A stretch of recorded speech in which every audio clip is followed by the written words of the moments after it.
Alright, sports fans, I believe we are live. Also, let me just pull up the comments really quickly.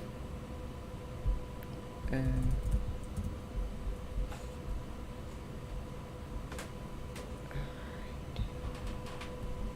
just give me 1 second.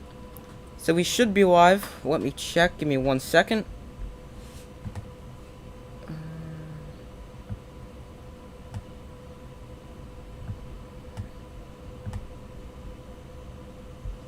Alright, hold on. Let me check. We got the USFL championship game today. The final game of the USFL season between the Stallions and Stars. Yes, we are live. As I pull up the comments, I'm going to put out a poll.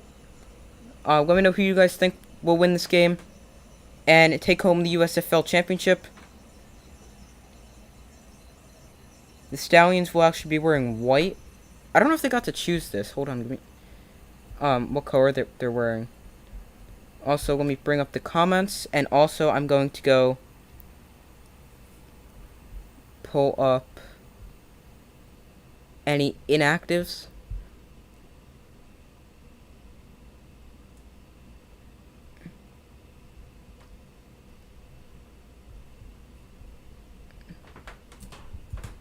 Alright, inactives. When I checked the injury report for my video, that was on Friday, I actually didn't see any notable injuries, but as I did before every game starts, I also forgot to put out the poll that I said I was going to do.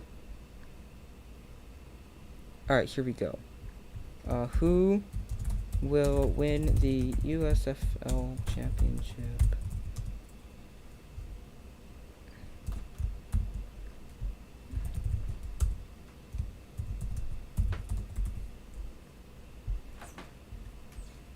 Alright, so make sure to vote on that poll. I'm going Stallions by a final score of 31-26.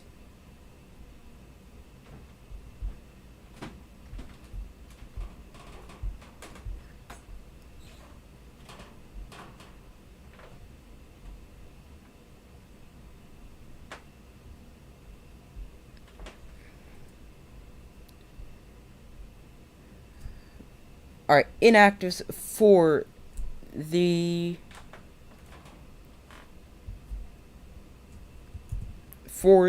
Stars. Marcus Lewis, defensive back. He's a cornerback. Defensive back, Bradley Slavine. Running back Darnell Holland. Wide receiver Brennan Eagles. Defensive back Evan Worthington. Linebacker Avery Roberts. Offensive lineman Clay Legault. Hopefully I said his name correctly. Offensive guard Paul Nosworthy. Offensive lineman Leon Johnson. And defensive lineman Tony Fair. And the Stallions. I also know Matt Colburn is out for the Stars.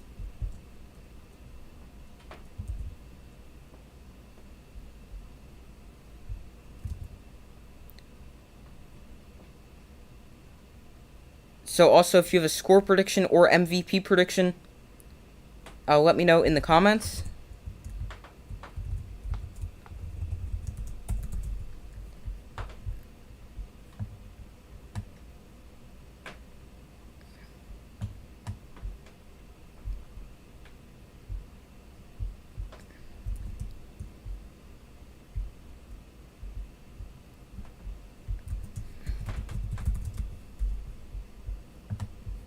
Alright, hold on 1 second.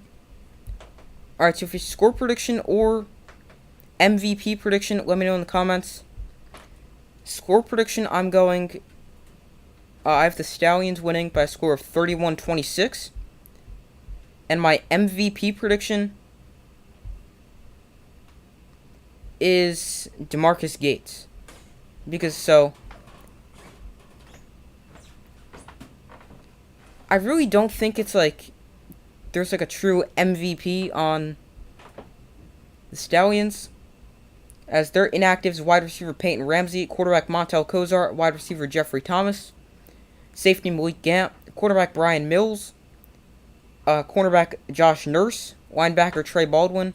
Defensive tackle Kashawn Camp. Offensive tackle Mike Rodriguez. And tight end Carrie Angeline.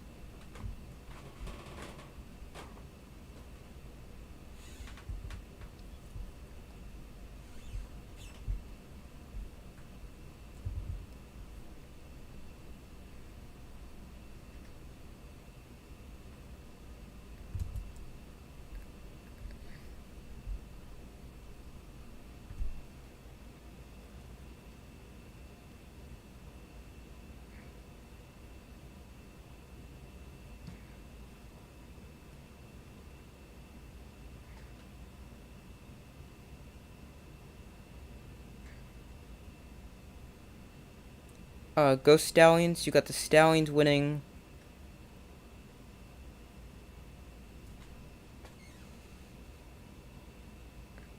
You got the Stallions winning 31-20. Okay, I could see that.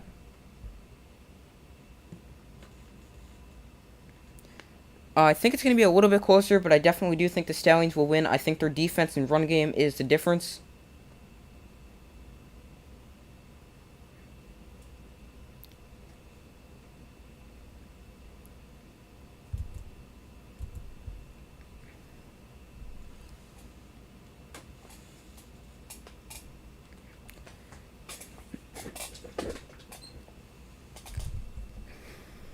Alright, so also...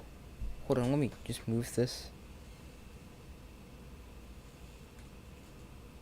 There we go. Alright, sorry about that. So far everyone has said, did the game start? No, not yet. Great channel, thank you. Glad you like it.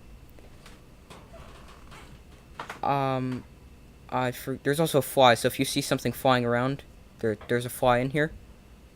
Stallions 27-21, okay. I was just gonna pull something up. I forgot what I was gonna do, though. Oh, right, that's what I was gonna do, the rosters. But, the game did not start yet. It is going to be... Once they return from this commercial break, they've got the coin toss and kickoff.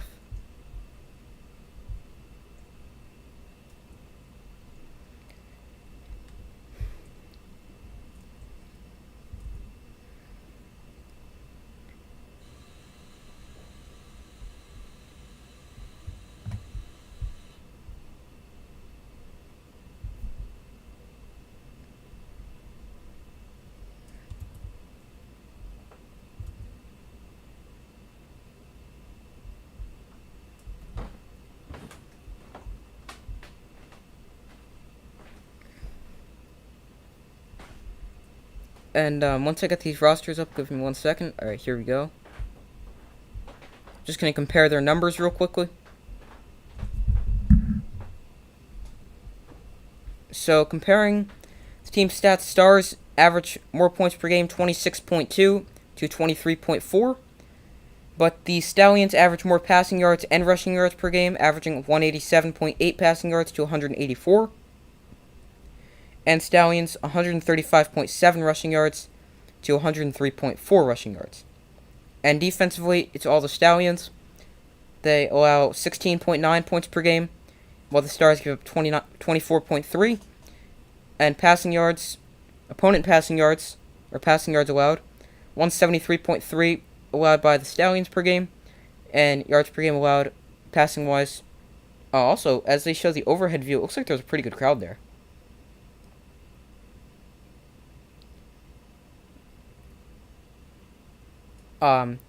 But did I say passing yards? I don't think I did.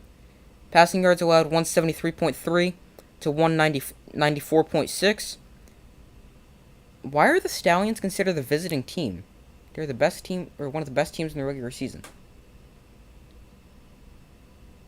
That makes no sense, but okay.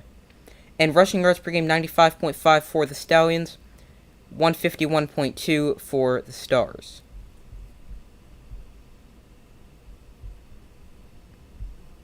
There's that fly. Stallions 30-20. Okay.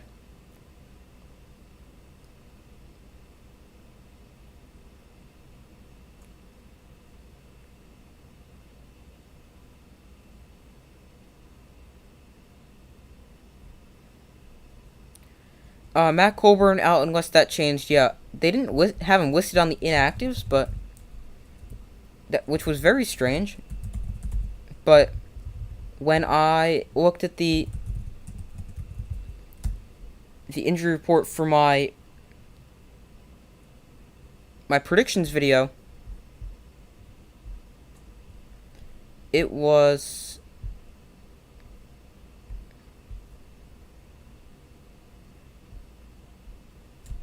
he was listed as out, which is weird because why would you not have him listed as out on the inactives?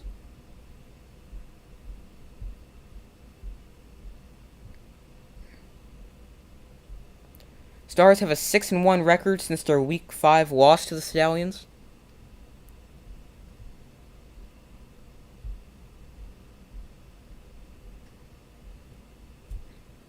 Alright, here's the injury report. Yeah, game status report. Matt Colburn out with a knee injury. So yeah, I don't know why it wasn't listed on the inactives. Alright, but then getting to your...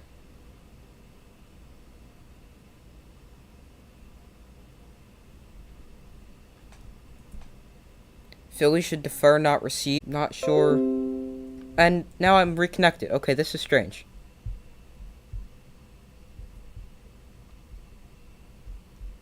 Alright, sorry about that, but Alright,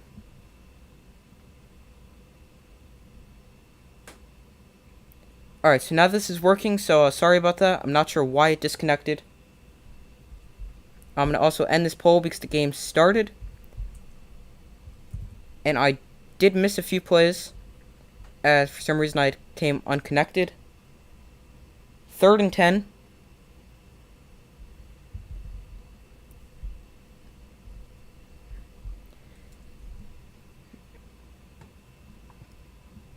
Third and 10. Here is Cookus. Escapes pressure and hit as he throws. Just threw it away.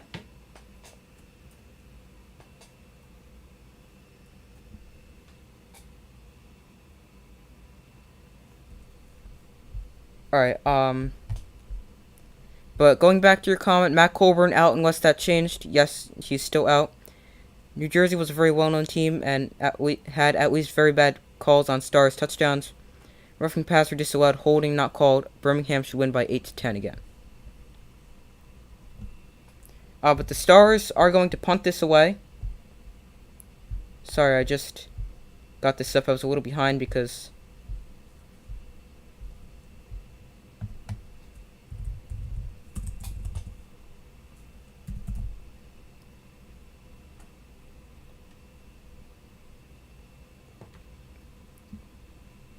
Alright, here we go. I don't know why everything came unconnected for a second. But now everything is back. Okay, there we go. Alright, sorry about confusion there,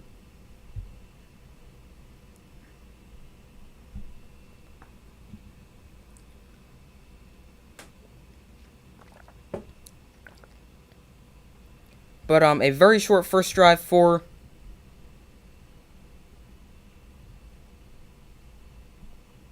For the Stars, here we go. It's much better. Scarborough trying to make people miss. Reverses field.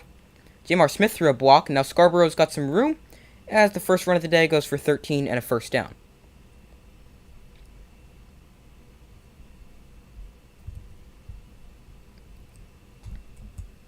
Also, 1st and 10. Hold on, let me just fix this real quick. Because I fell behind a little bit because of bad connection for some strange reason. Not sure why. And, I'm also just... Okay. Just going to change the color of the Stars because I feel like the Stars color is a little bit brighter than that. Here we go. Let's try this. Much better. Smith, under pressure, fires. Diving catch there by fullback Bobby Holly. And that's another Stallions first down.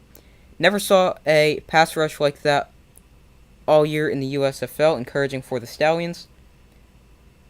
Definitely. That was also a very, very good catch by a fullback right there.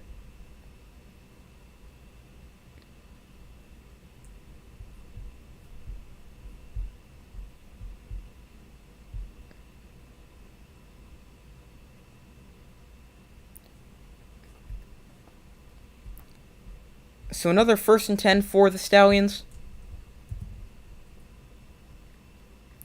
Here is CJ Marable with his first give of the game, and he's going to get about 8 right there, so bring up 2nd and 2.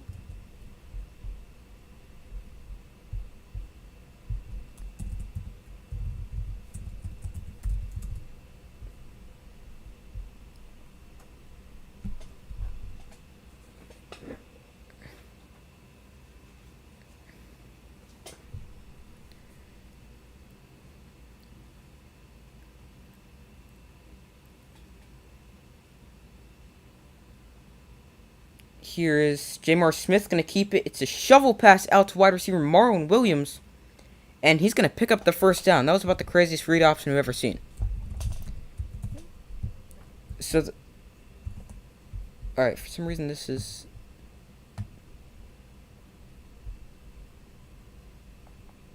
Alright, I'm just going to back up a little bit.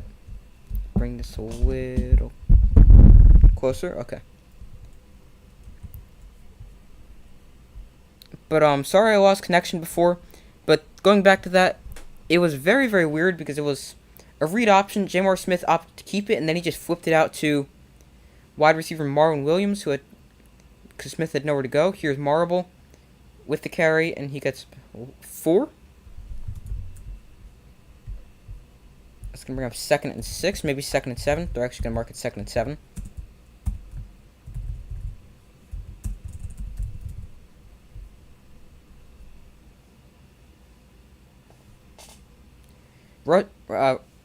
Rush defense has been a problem for the Stars all season long, and although they have gotten to the ball carrier early, they just haven't really been able to bring him down. We saw that on Scarborough's run.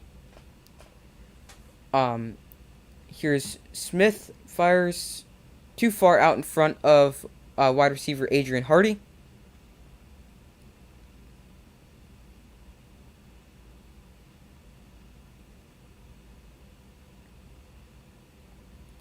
So 3rd and 7 now after the incompletion.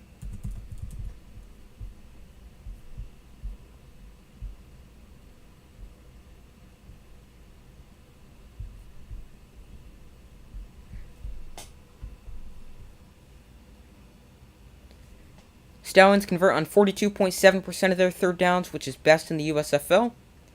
Here's 3rd and 7. Jamar Smith takes a deep shot to the end zone. Oh, diving catch almost made by Victor Bolden. But instead that falls incomplete to bring up 4th and 7.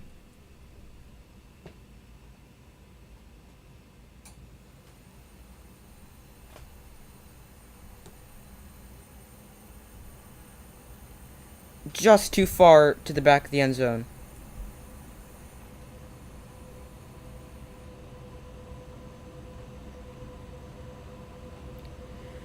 And 4th and 7, so that's going to bring on Brandon Aubrey for a 42-yard field goal. He's probably the best kicker in the USFL, and he makes this one right through. And that makes it 3-0.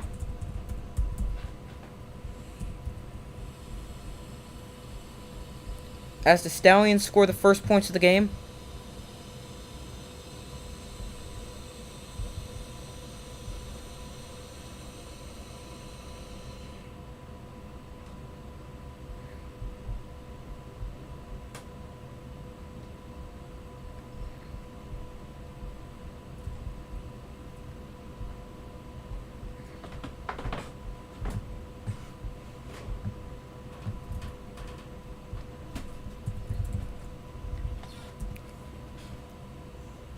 So, a really, really good start for the Stallions, both offensively and defensively. Defensively, able to get a lot of pressure on quarterback Jamar Smith. Dang it, that's their quarterback. Stars quarterback Case Cookus, sorry about that. And, force a 3 and out. And then offensively, pretty effective running the ball. as averaging 7.7 yards per carry, which has been a strength of the Stallions and a weakness of the Stars all season. So I would definitely expect the Stars to lean on that run game. I was also going to say something, and also a very, very nice diving catch there made by fullback Bobby Holly, who fullbacks really don't see a whole bunch of playing time anymore, but Bobby Holly, he's definitely pretty good when he does play. Because we saw a diving catch there by Bobby Holly, and also, I forget what game it was.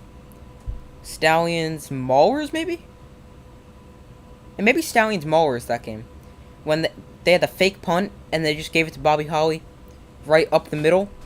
At least, I think his name is Bobby Holly, right? Yeah, Bobby Holly, okay. I got a comment, go Stallions, okay. They're off to a good start.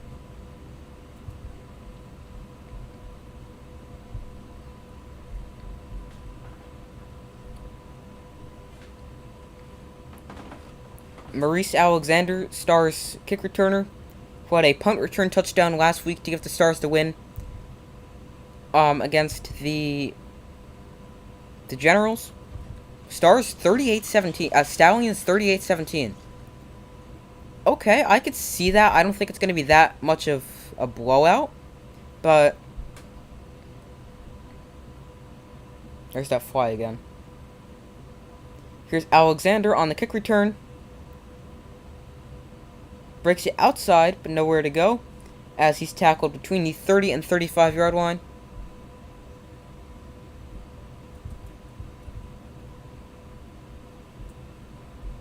And that brings up a 1st and 10 for the Stars.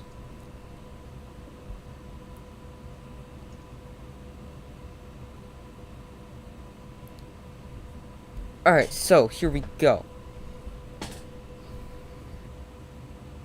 Stars 1st and 10, 8:31 remaining in the first quarter.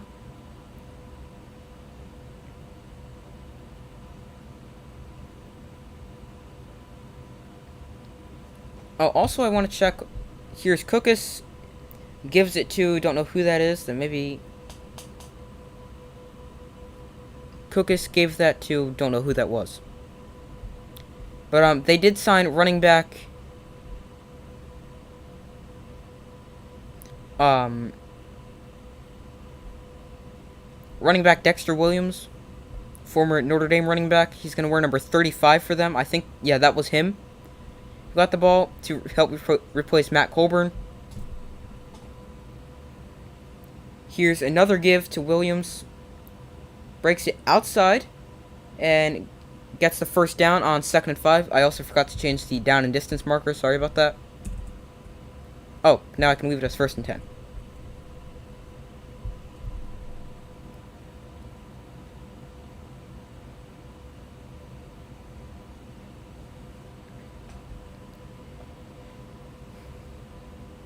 So 1st and 10.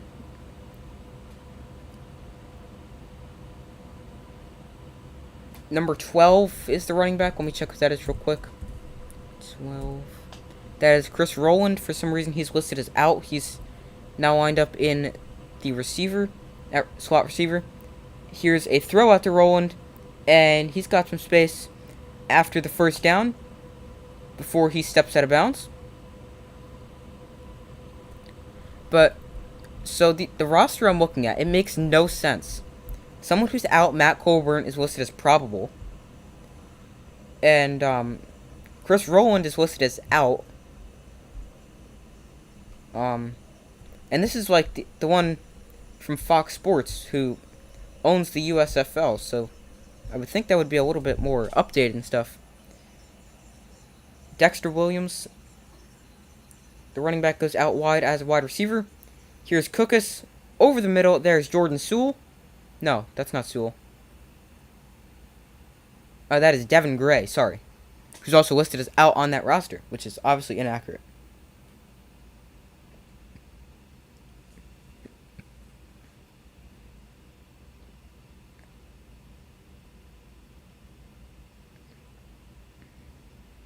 But I thought I saw a 2 on his jersey. It was instead of 7.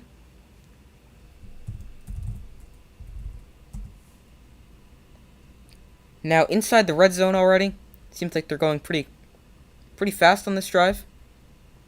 Here's a handoff to what's his name? I don't remember. Number 12, that's Chris Rowland. Or at least I think that's what his name is. That's what the roster says. So let me just make sure that it's not going to show he has a carry. Yes, Chris Rowland. Okay. He's got 1 carry for 7 yards. It's also 2nd and 4.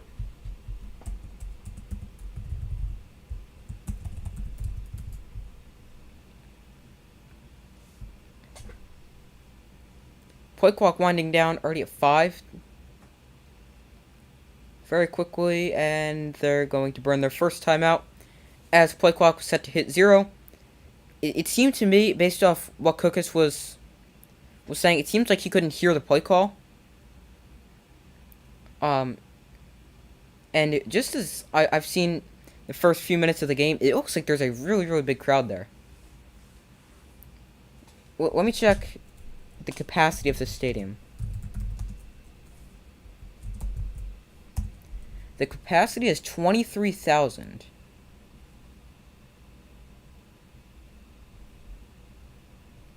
I mean, it looks rather full, so I would say a very good sized crowd there for the USFL.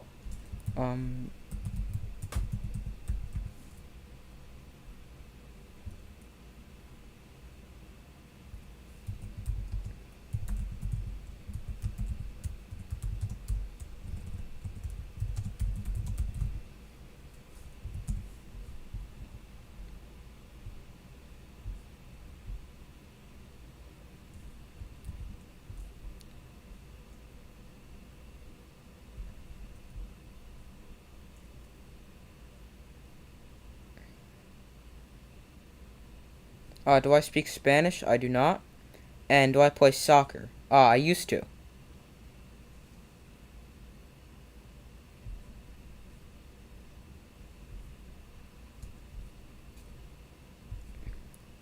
So, I don't know if they've announced a crowd. Probably not yet. But, let me check.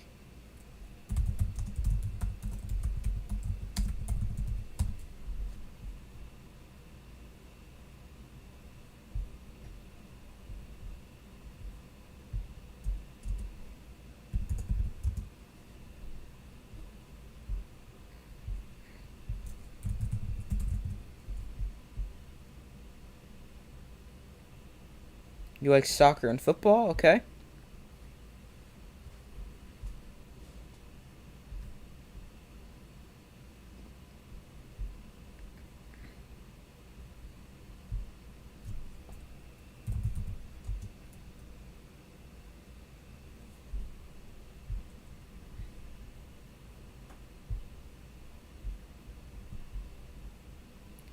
So 2nd and 4 after.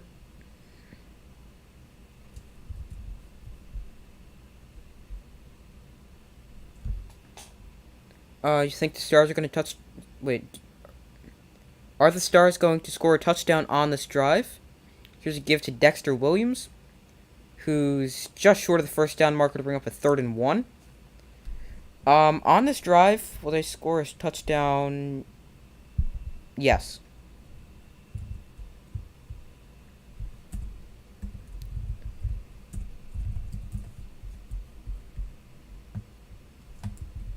I think they've moved the ball very effectively on this drive. They've got a 3rd and 1 here. Right here, I'm handing the ball off to Dexter Williams, who's standing right behind Case Cookus. But yes, I would say they score a touchdown on this drive. Here, oh, maybe not. Okay, because DeMarcus Gates and a few other Stallions met Dexter Williams in the backfield and stopped him for a loss of 4. And that's going to bring up 4th and 5. And yeah, they're no longer going to score a touchdown. They're going to kick a field goal, or you would think. You say field goal? Yeah, me too. Here's Luis Aguilar, Stars kicker. 10 of 13 on the season, regular season and postseason. And this one is good from I didn't see the distance. That ties it up at 3. Let me check the distance on that. 32-yard attempt. Or field goal. 32-yard field goal.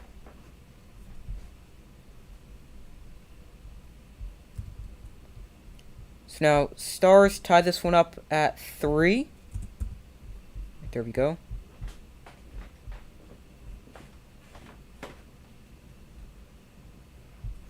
Let me just change this to 1st and 10.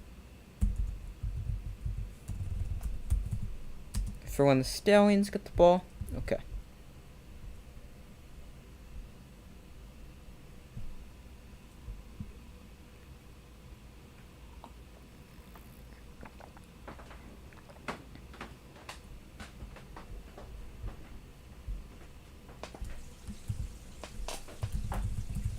Stop them. They did make it, but there was a good stop on 3rd and 1 by the Stallions.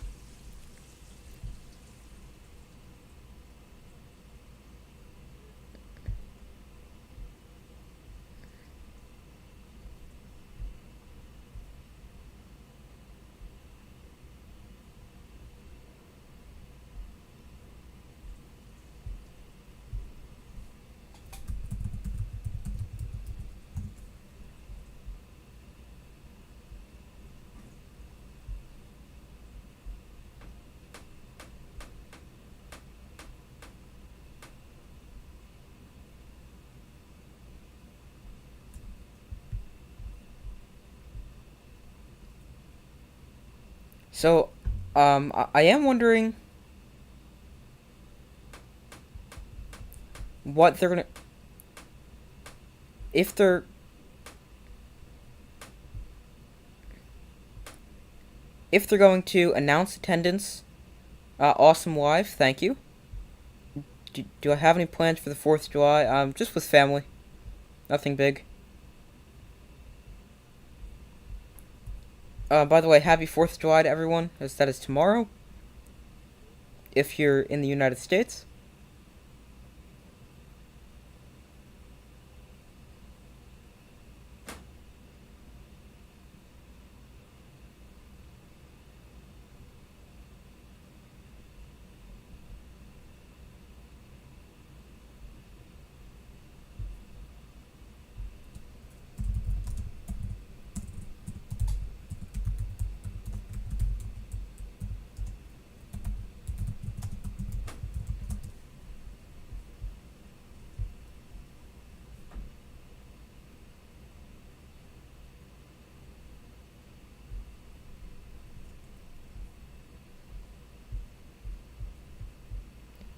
As the Stars kick this one away, the Stallions get the ball back.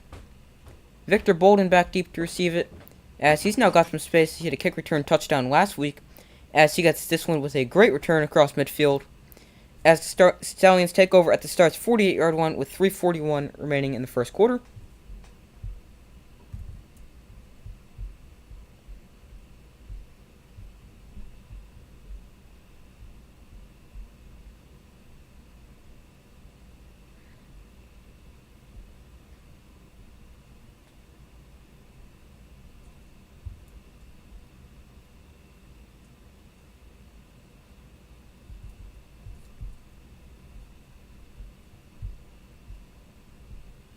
So ball on the Stars' 48-yard line for the Stallions. Do I speak French? I do not. I speak English. Here is Smith. Quick throw, a little bit high out to Osiris Mitchell. And he's just able to get back to the line of scrimmage.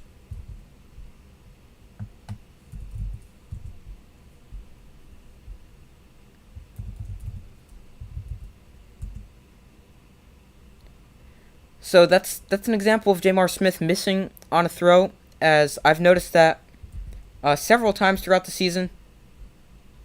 Some games have been worse than others, but accuracy is definitely a concern. As there was another example of a high throw, and I mean this wasn't even a hard throw, this was just a simple screen pass. Here's Smith to throw. What's coming? He finds wide receiver Victor Bolden, stumbling, but still able to make it a 3rd and 2.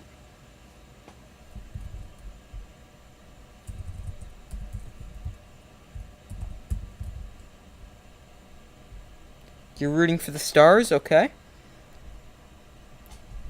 I still don't want the Stars. There's a pre-snap penalty because they knocked out my favorite team, the Generals. And now that's going to back the Stallions up to 3rd and 7. After the false start.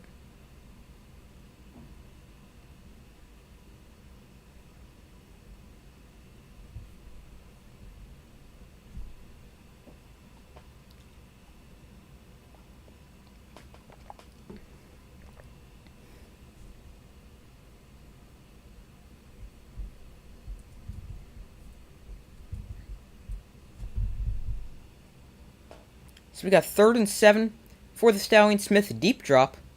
And barely throws it back to the line of scrimmage. Marlon Williams juggling catch. He's still in bounds. Wow, great body control by Marlon Williams. As he's able to get the first down. That looks like he was going to go out of bounds after a gain of like 3.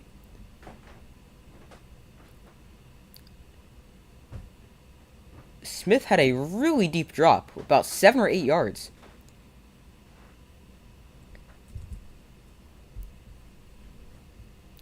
Awesome live, thank you. They should redraft all the quarterbacks in the USFL. I don't think they will, but that just gave me a video idea. So in the future, I could do like a video like redrafting the USFL or something like that. Here is Scarborough with some room. Scarborough's breaking free, and Bo Scarborough will score the first touchdown of the game to give the Stallions a 9-7 lead. 9-3 lead, sorry.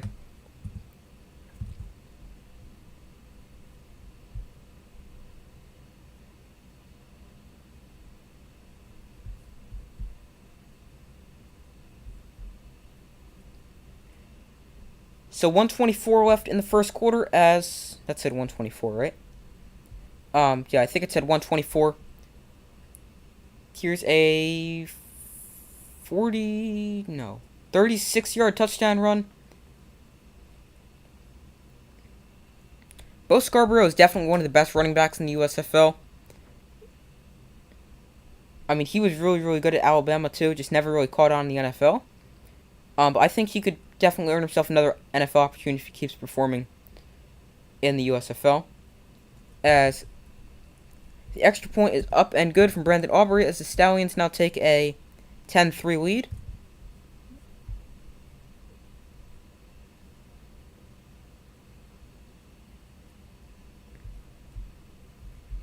As just to make sure, that was a 36-yard touchdown run by Bo Scarborough. He's now got 2 carries for 48 yards.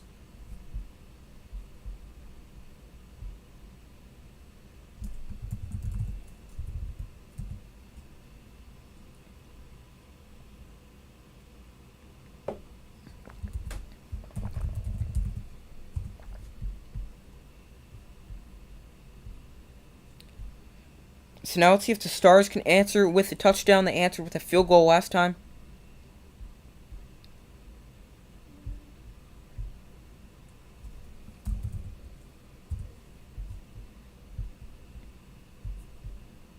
So now let's see if they can answer with a touchdown after the Stallions just scored a touchdown on them.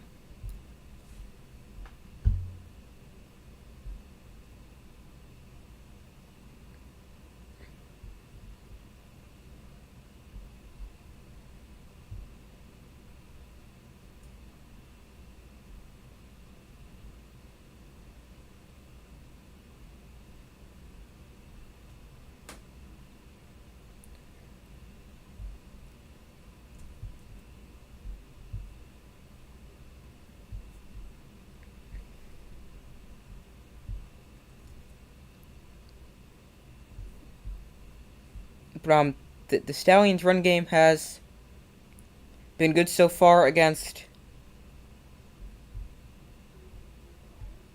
a not-so-good run defense of the Stars.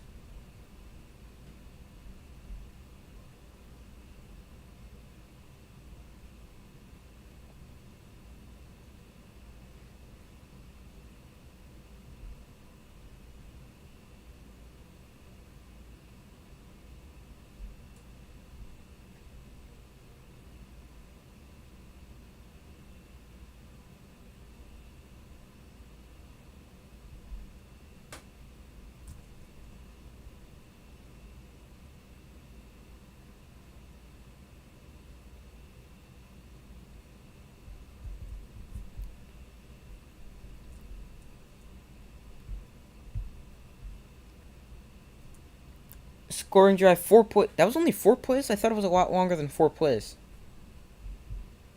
They just put up like the drive recap or whatever they call it. And it said 4 plays, 48 yards. Yeah, I guess so. That did not seem like 4 plays. Here's Maurice Alexander. Ran into his own guy. And still on his feet before he's tracked down at the 35-yard line by safety JoJo Tillery.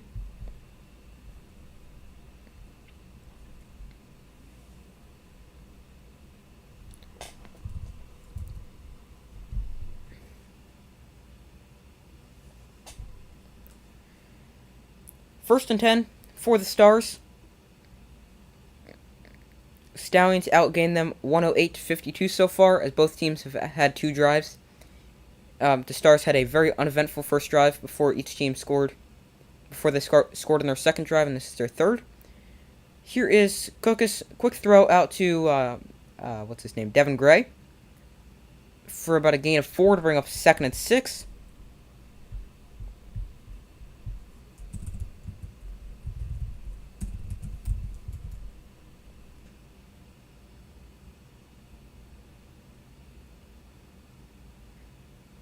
Case Cook's just pointed thumbs down to the sideline. I wonder if that meant he didn't like the play call.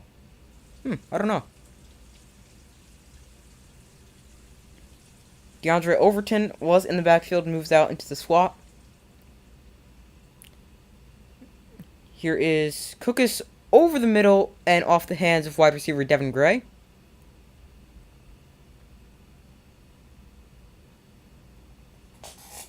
That's going to bring... They actually had that marked to 2nd and 7. And now that's going to bring up 3rd and 7.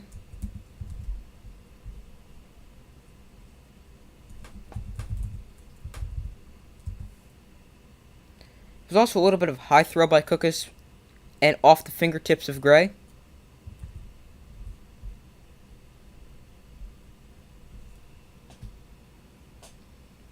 Third and 7.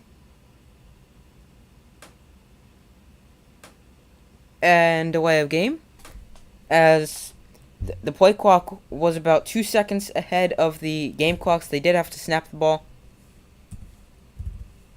before the game clock of the first quarter. Wait, this makes no sense.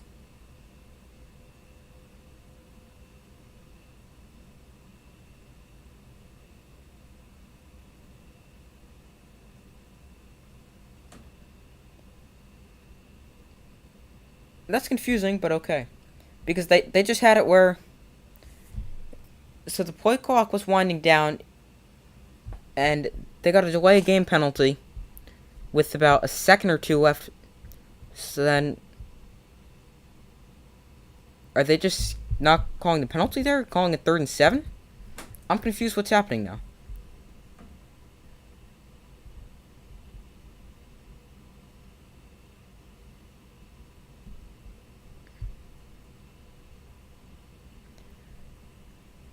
USFL 2.0, the best records, and the USFL champion is Michigan Panthers. Wait, what? The Panthers didn't go 7-3. Are you saying that's for next year? Is your prediction for the Panthers, or?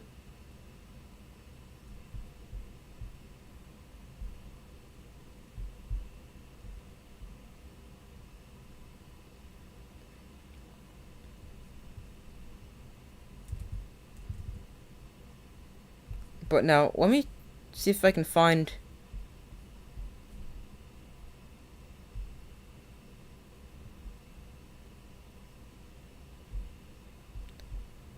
Yeah, are they just calling this 3rd and 7? I don't know. This is strange.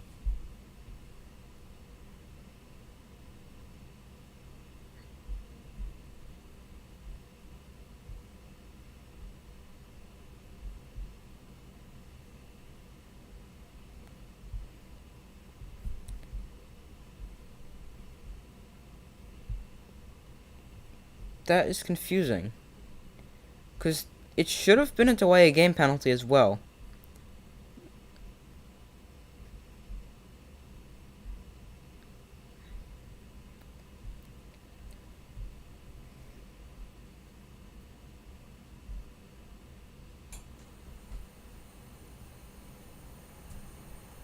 At the end of the first quarter, Stallions up 10-3.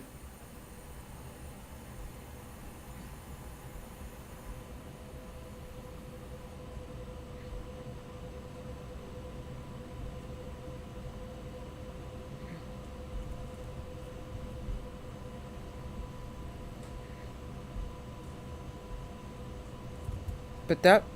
So, I don't know what they're going to call this. They're going to call this 3rd and 7. Or 3rd and 12. It should be 3rd and 12, because the play clock hit 0 before.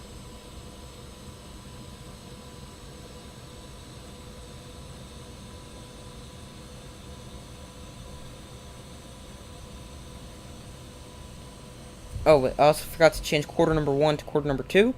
Sorry about that. Let me do that right now before I forget. As they're calling this 3rd and 7. Okay. That makes no sense, but it should have been a delay of game penalty. Cookus, there's almost a nice back shoulder throw and catch by Jordan Sewell, but instead they're going to call cornerback Brian Allen for a pass interference penalty.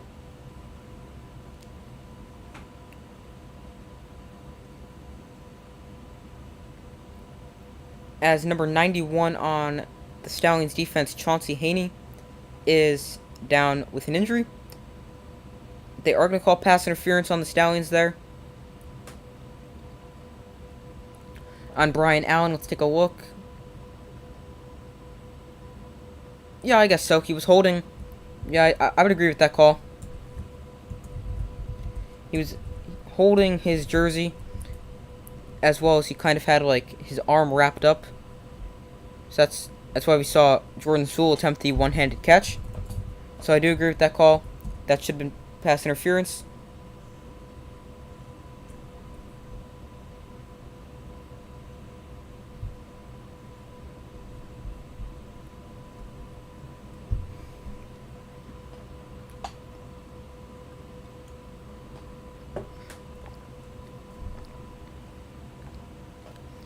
First quarter stats, Stallions 59 rushing yards, Stars 19. Stallions 49 passing yards, Stars 36. Total yards, Stallions 108, Stars 55. Third downs, 1 for 2 and 0 for 2. And time of possession, 8 minutes and 7 minutes. Don't remember who had what. First and 10 on the other side of midfield now for the Stars. Here is a handoff to number 25. I believe that is Paul Terry. Yes, it is. He's serving as the backup running back. Or is usually the backup running back. And it seems like Dexter Williams will be the lead running back today.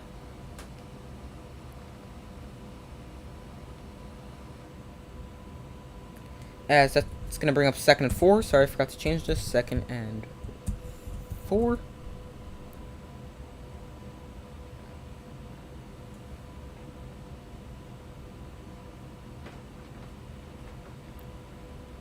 Here's Cookus.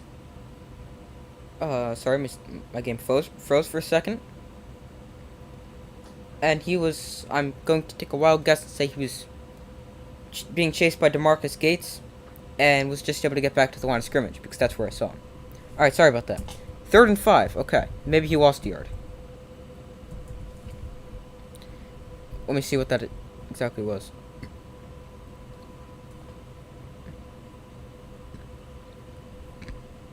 Alright, so it says sacked for no yards, which makes no sense, because how do you get a sack if you didn't lose any yards?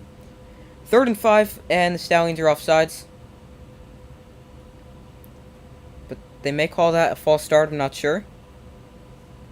Nope, they're going to call that offsides or neutral zone infraction. And depending on the amount of yards, that should be a first down. Yep, that is a first down for the Stars. After the offsides penalty. As that gives the Stars a free first down, it's offsides or neutral zone infraction, or whatever they call it, is a 5-yard penalty. And they need 3rd and 5.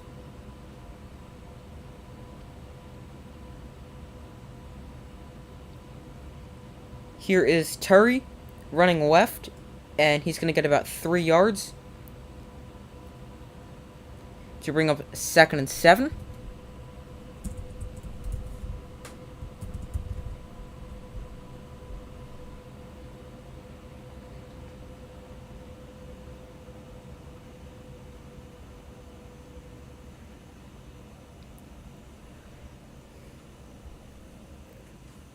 Dexter Williams back in as the running back,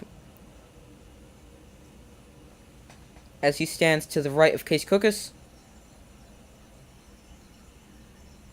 2nd and 7. Here's a delayed give to Dexter Williams. Breaks one tackle before getting across the line of scrimmage for about a gain of a yard, maybe 2. Let's see what they're going to officially mark this as. 3rd and 6. They're going to give him a yard.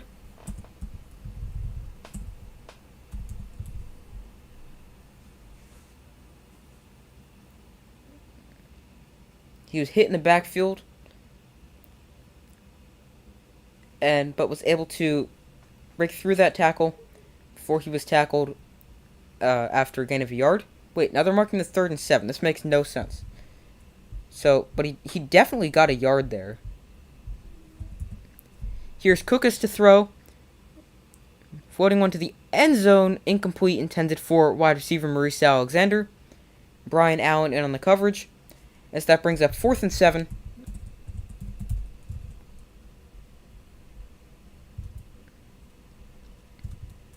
You just subscribed. Thank you very much. That means a lot. I love your show. Thank you very much. Glad you enjoy it.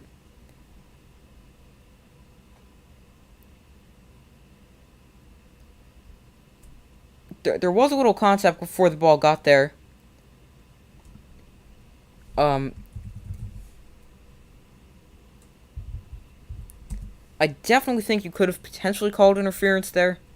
It's like a borderline call, because it's like Allen got there early, and he was like behind him, pushing him towards the end zone. The ball was a little underthrown, as there's no delay of game penalty.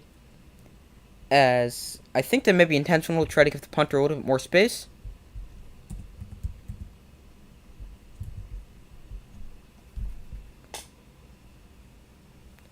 Victor Bolden back deep to receive the kick or punt for the Stallions. He had a kickoff return touchdown last week. Luis Aguilar is also their punter? I did not know that. The Stars have the same kicker and punter. I remember the Panthers tried to do that.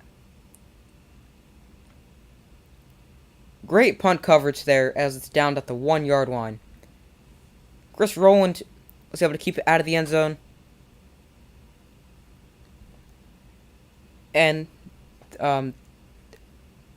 let's see it again. Took a bounce. Rowland. Well, very, very nice job. Alright, maybe it's at the 2-yard line. But starting inside their own 5-yard line for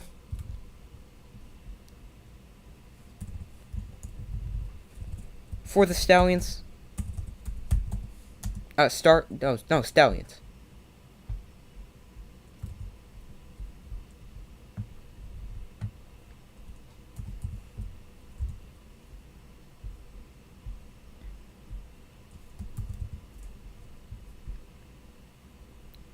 But as I was saying before, I remember the Michigan Panthers tried to do that.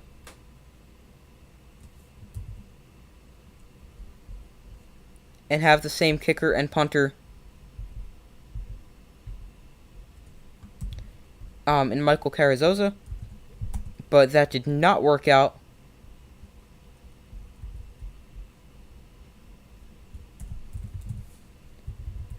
As we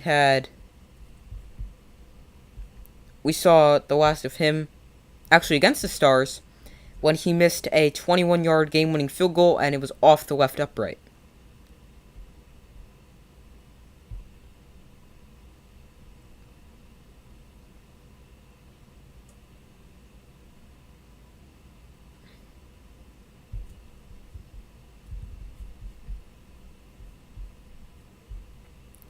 I think the Michigan Panthers and Houston Gamblers have bounced back year next season. I think they could. I think the Panthers, once they figure out quarterback, they should be good or better. They've got running backs. Reggie Corbin, who was named an all USFL running back, but I don't think he was deserved for that spot. I think that should have went to rushing leader Jordan Ellis.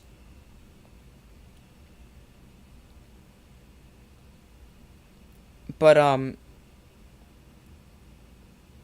yeah, the Panthers, they could have a bounce back season. The Gamblers, they were good. They just need to figure out how to close out games.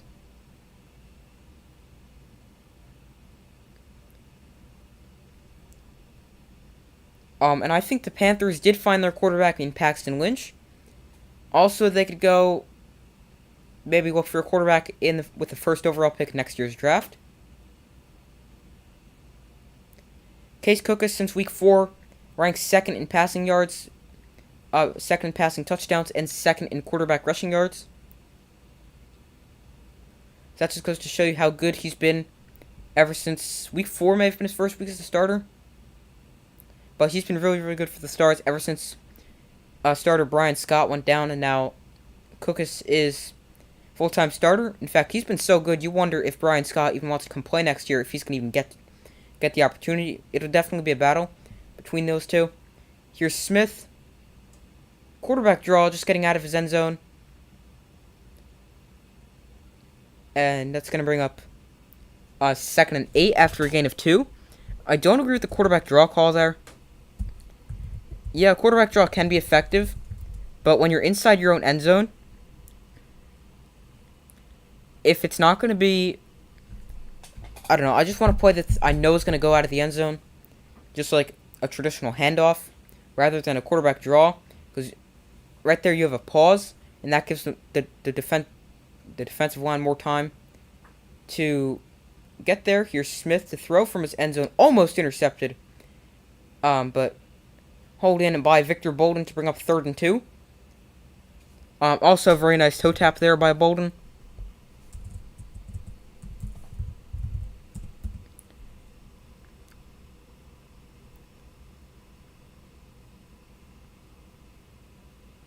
The cornerback went to go jump the route. It was just a simple out route. And he was a little bit late.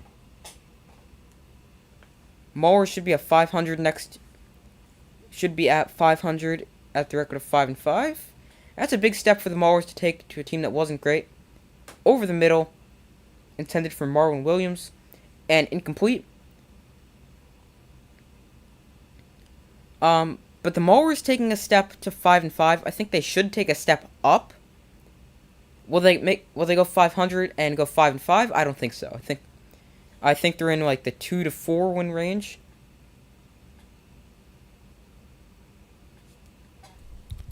That brings up 4th and 2.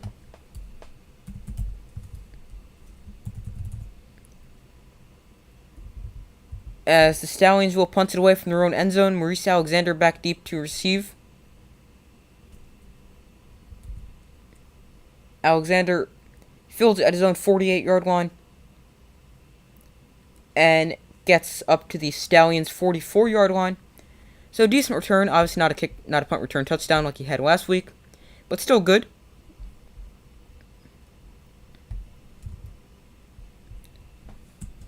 As 1st and 10 Stars when they come back from this commercial break.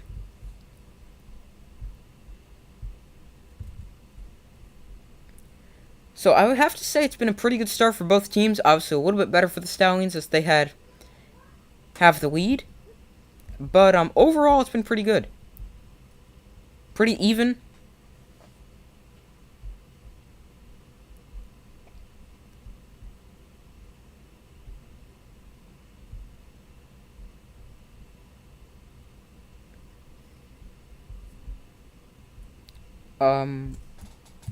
I'm just going to check if they've announced the attendance yet.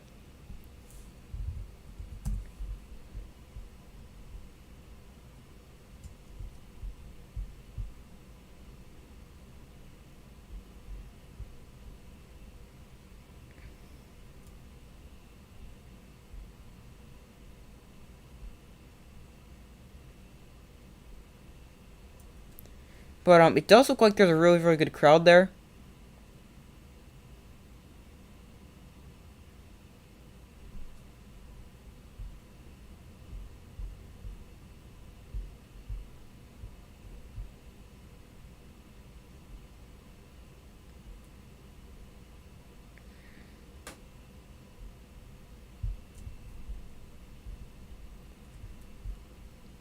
But I was just going to say something. Oh, the Stars are going to get the ball in good field position here. Um,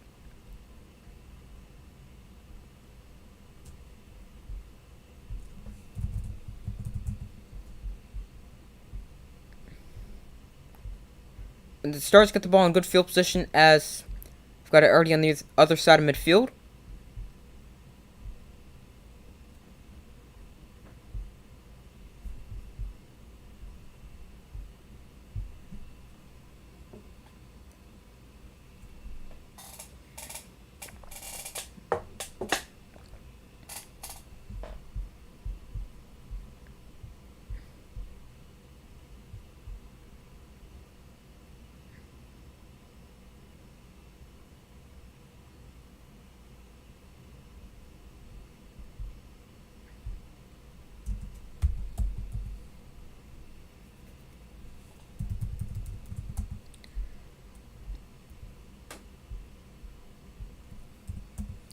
So from their oh no, actually they're on their own 44 the 44-yard line. Here's Cookus. Escapes pressure and he's still got room. Gets about a gain of 20.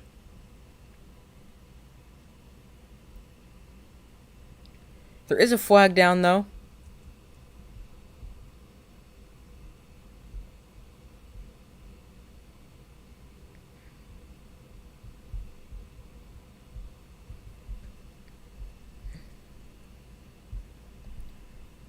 I missed what penalty they called. But holding there. Yeah, I see it. So that's gonna bring up a 1st and 20. Yeah, 1st and 20 after the holding penalty.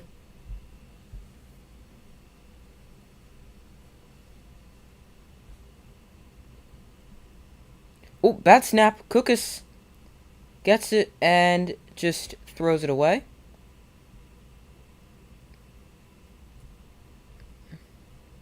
There's actually a spider right here.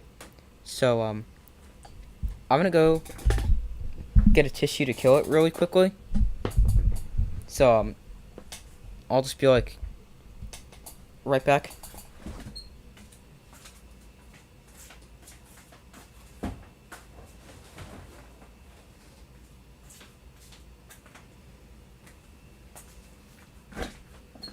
Alright, where'd it go?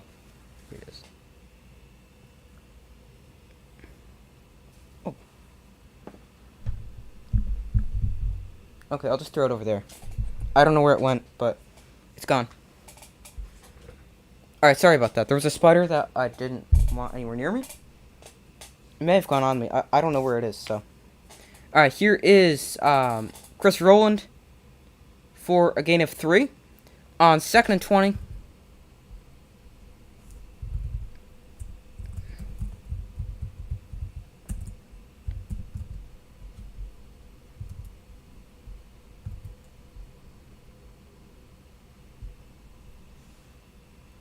So 3rd and 16 is what they're going to mark it as. 3rd and 16, sorry about that.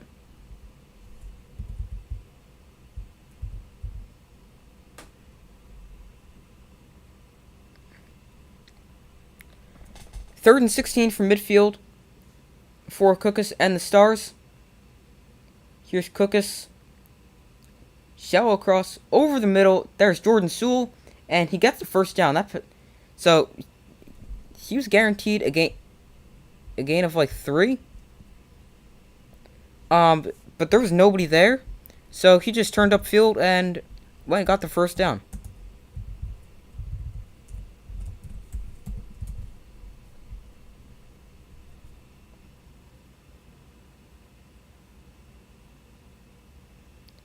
And he ended up getting that one all the way to the 25-yard line. Jamar Smith was pointing at him from the sideline the entire way. So he got 25 yards there. 1st and 10, quick throw. A little bit low, intended for number 12, that is Chris Rowland.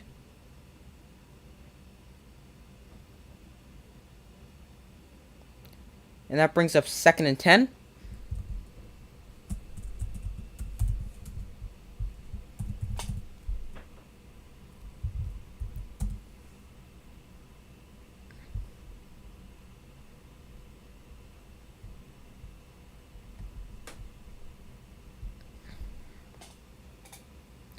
Second and 10, Dexter Williams out as wide receiver. Here's Cookus. Pump fakes once, throws to the end zone. Touchdown, Stars! Great catch. Great throw. Jordan Sewell with the touchdown grab.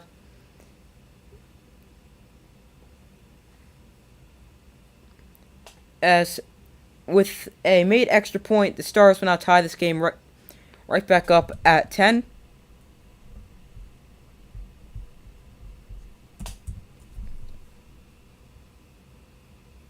Let's see this again. I think he got both feet down. They were trying to say incomplete.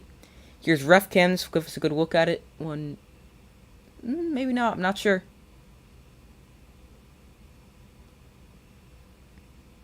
Yeah, I think he got it.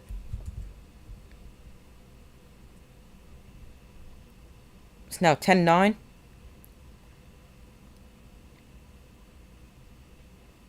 As Aguilar on for the extra point.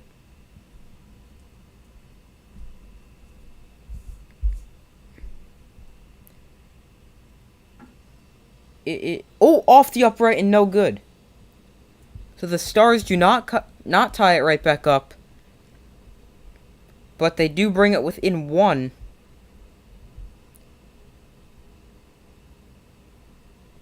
But a missed extra point by Luis Aguilar is the difference of the game at the moment. So it's now 10-9. He was a pretty good kicker during the regular season. Just like in general.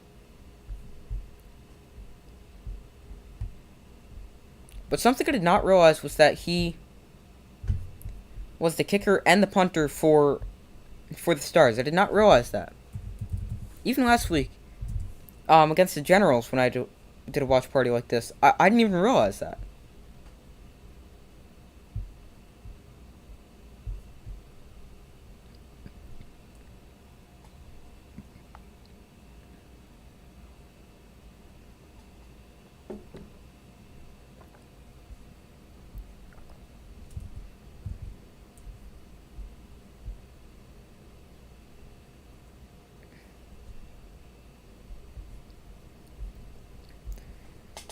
But that was a big missed extra point, because now it makes it 10-9 instead of 10-10, as it should be tied up right now. And for some reason, I can't pull up the numbers of Aguilar on the season. Maybe I could. Let me try it this way.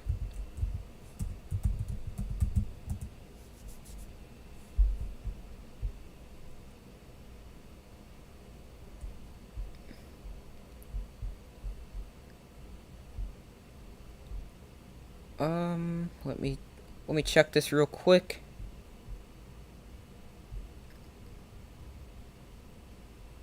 Alright, apparently they don't have kicking stats, but they have team kicking stats. That makes absolutely no sense. You know what, maybe I can check it this way. But I remember he was like 10 of 13.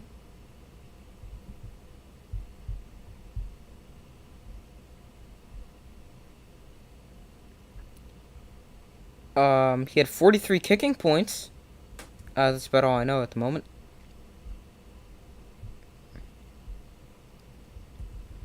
Yeah, okay, so they don't have kicking numbers.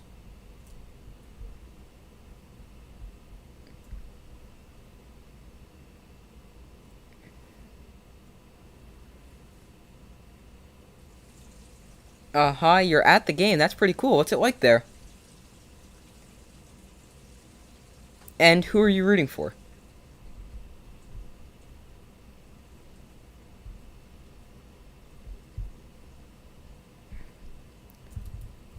Here's kicked off. Stallions get the ball. Victor Bolden on the return. Finding some space and gets it up to the 37, maybe 38-yard line.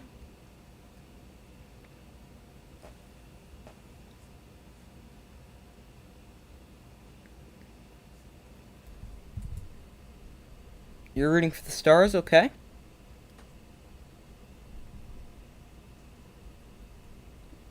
First and 10, Stallions. Jamar Smith is actually a 24th round pick by the Padres in 2015. It's pretty cool. And now he is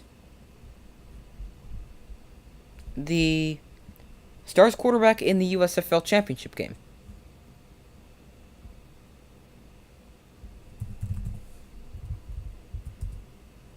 So 1st and 10 for Smith and the Stallions offense. I'll get to the question in 1 second. Here's Smith to throw over the middle, and sliding catch made by Victor Bolden. A little bit of a low throw.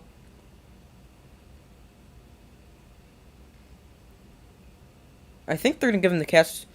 The Stars are trying to say it hit the ground and is incomplete.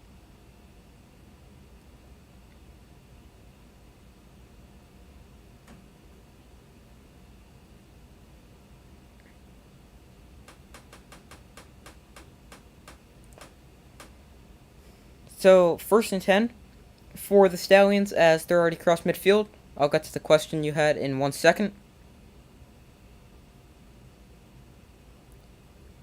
Here's Smith. Sideline, wide open receiver. Bolden, touchdown, Stallions. No, sorry, that's Marlon Williams. Marlon Williams with a long touchdown catch. As I just got lost in coverage. I don't know what happened. Let's see. He was...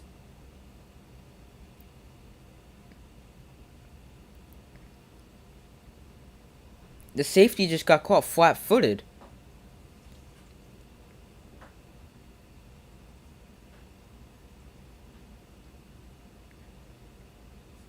Alright, a little miscommunication. Not sure what happened there.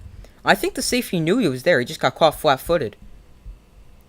And now the Stallions could make this an 8-point game with a made extra point.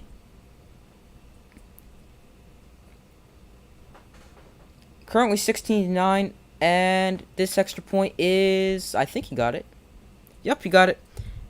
17-9 as the Stallions reclaim the lead, and it didn't take long. How long was that drive? 54 seconds, 2 plays, 60 yards. So, your question. Do I think the XFL 3.0 will compete with the USFL 2.0? Will they be competitors in spring football? Yes.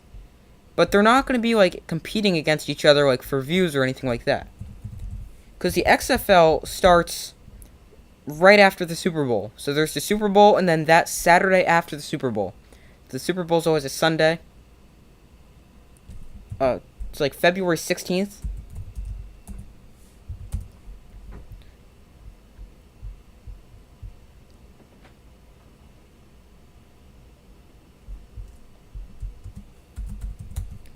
So next year, the XFL will start February 18th. And the Super Bowl is what? Let me check. So the Super Bowl is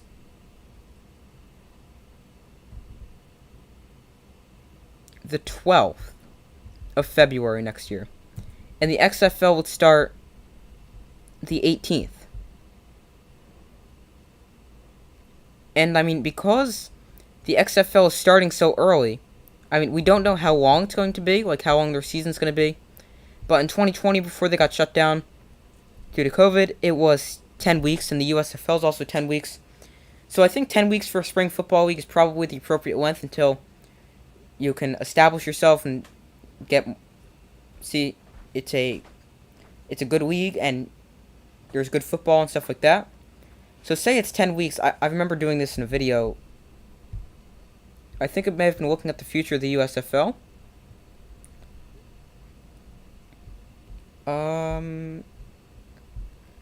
Yeah, here it is.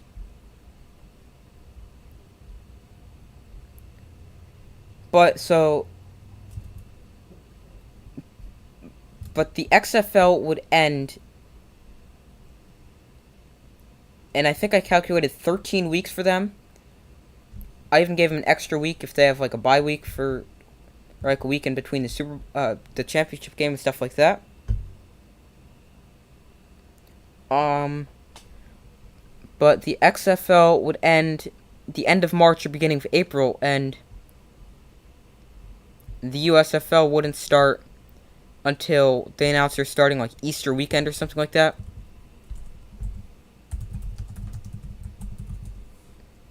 Which is Sunday, April 9th in 2023. Maybe they're starting that week after. But they're going to always start in the middle-ish of April. So if the XFL is already done by then, and then you've got, so they're not going to be competing with each other like directly like that. As good kick coverage allows Maurice Alexander not even to get back to his own 25-yard line. But so I said I think they can both be successful together because they're not going to be competing directly against each other, like for who's going to watch what, because they're on at different times of the year.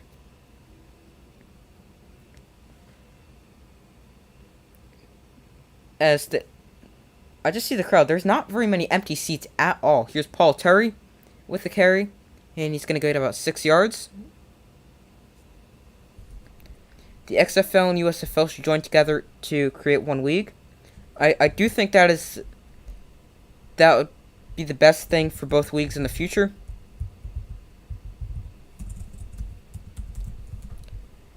But now the question is, would they just create a partnership so that the USFL plays their season, the XFL plays their season, and then the champion of the USFL plays the champion of the XFL, and becomes the champion, the best spring football team. There's a screen pass out to Paul Terry, and that is a good play call, and he's going to get some good yardage there. Go Stallions. Okay. Currently off 17-9. But, or the XFL, which is what I would prefer here, is the XFL and USFL go together. They create one big 16-team league,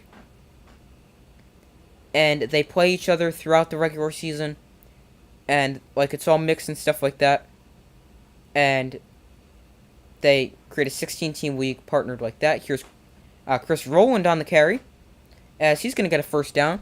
Sorry, I also forgot to change this down in distance. So, will the XFL and USFL partner in 2023 next year? I don't think so. Sometime down the future, I think they should definitely consider it. Each league should.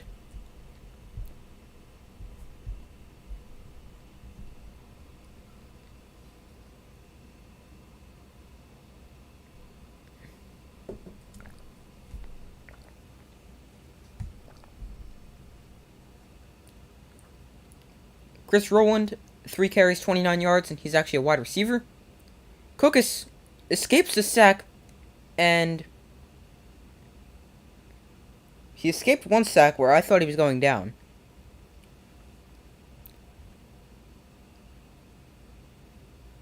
And then, as he was, like, he ended up falling backwards, and he just shoveled past it to no one. Let's check this out again. He had lost his balance. Oh, he got tripped by his own offensive lineman.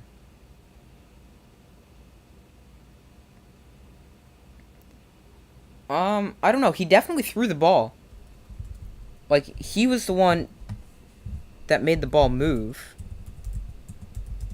And I agree with this call of an incomplete pass. Here's Williams out of the backfield. He's going to get about 4. Maybe 5.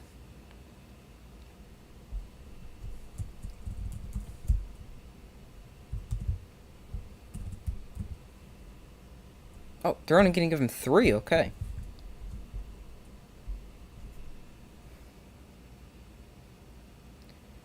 So 3rd and 7.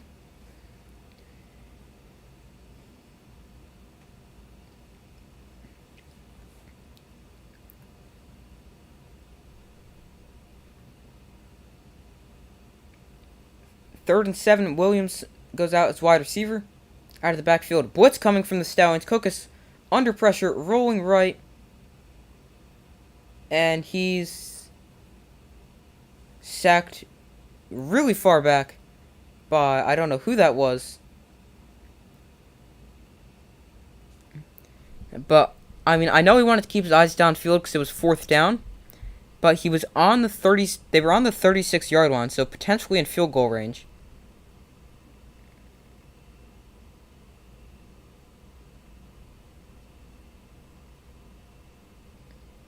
But he was sacked for a loss of 13.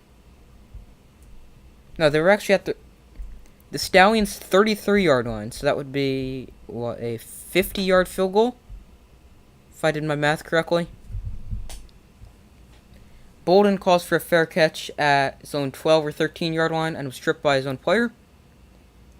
But I think you just need to know Kukas needs to be aware of where they are in the field. And he should be, as soon as he saw the pressure and got outside the pocket, he should have just threw it away.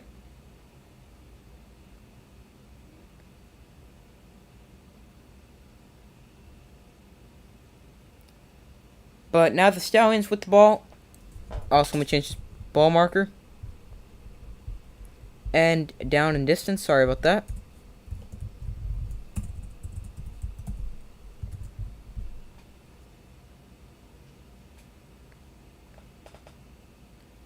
First and 10. Here is Scarborough on the give. Lowers his shoulder. And after a gain of about 6 yards, maybe 5, to bring up 2nd and 4.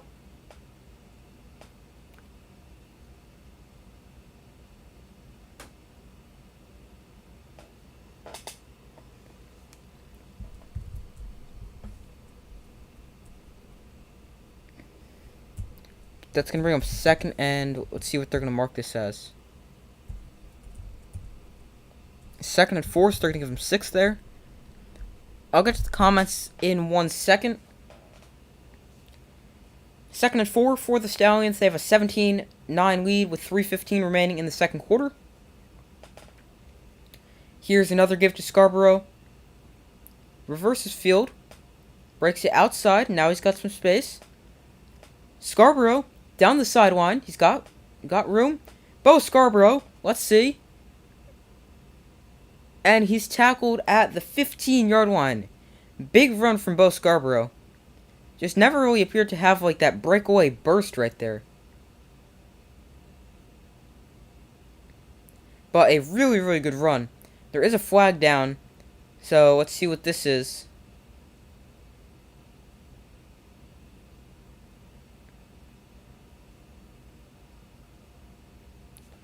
But Bo Scarborough, I believe he was never like the fastest guy.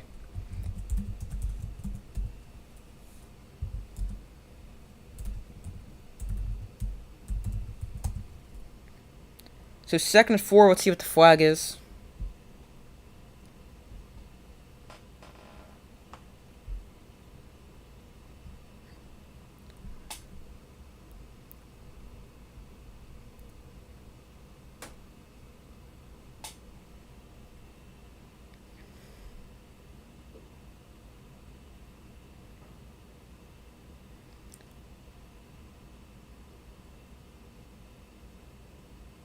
Alright, what's the flag? I don't get it now.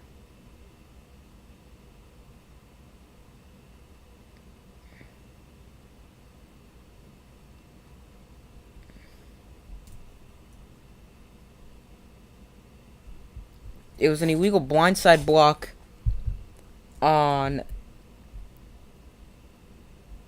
the offense.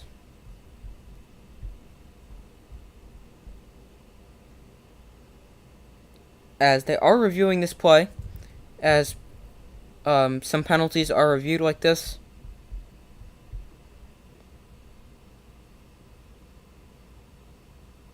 Oh, that's not a blindside block. He hit him in the side.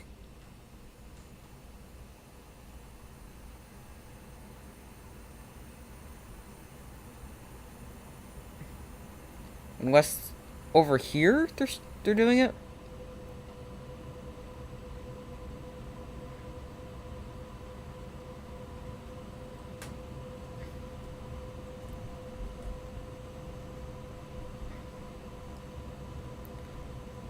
Let's see what this is. That's not a blindside block. If they're calling that on Victor Bolden, no chance. He hit him in the side.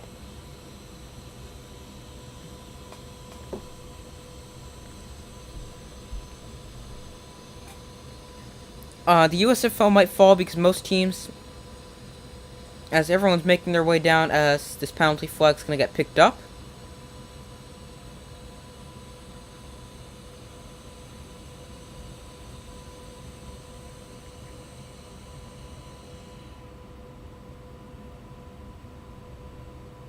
Alright, good. They picked up that flag, because that was a bad call for illegal blindside block.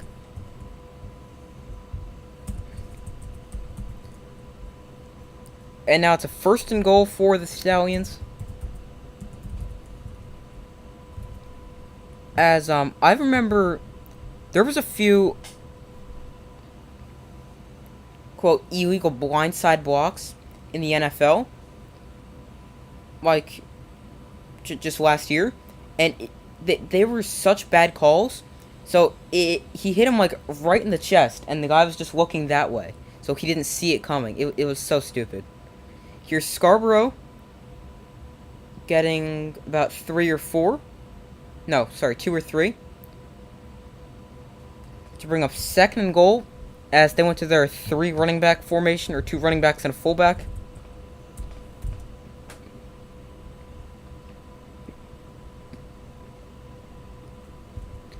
But, I do see some comments. I will get to them in a second.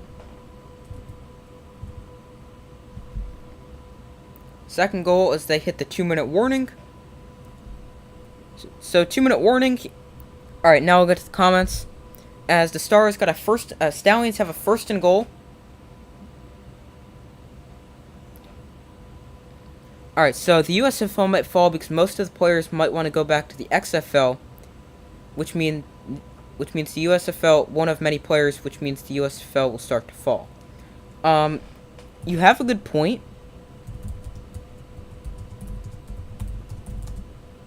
But I think the XFL was inviting players.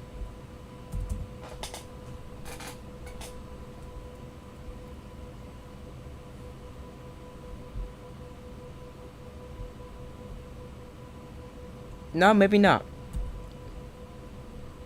But you do have a point there. With the XFL. But, because I saw some players who were, like, invited to the XFL. Now I don't remember who they were.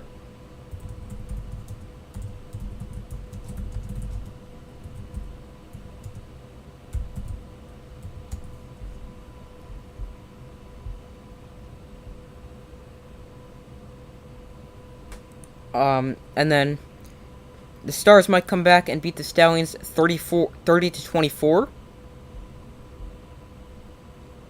30-24. Okay, they would have to start scoring. I know they have scored 9 points. It should be 10. But,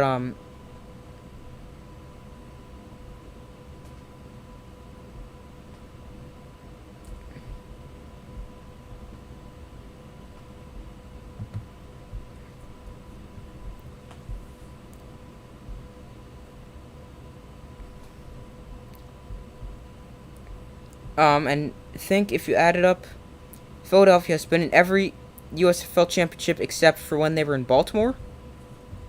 So that's going back to the 80s. So,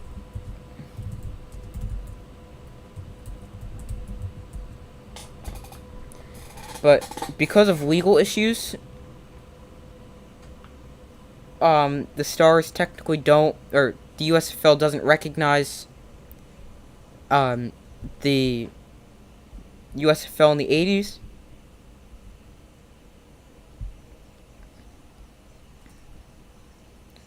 So 2nd and goal.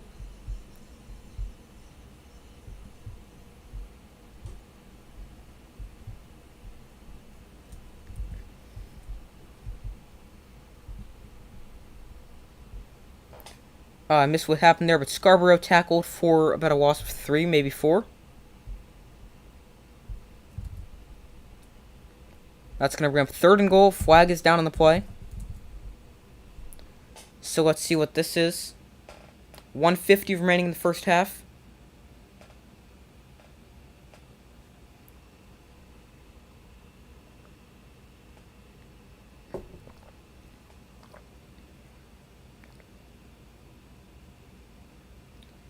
So after the play was over, there was a personal foul call on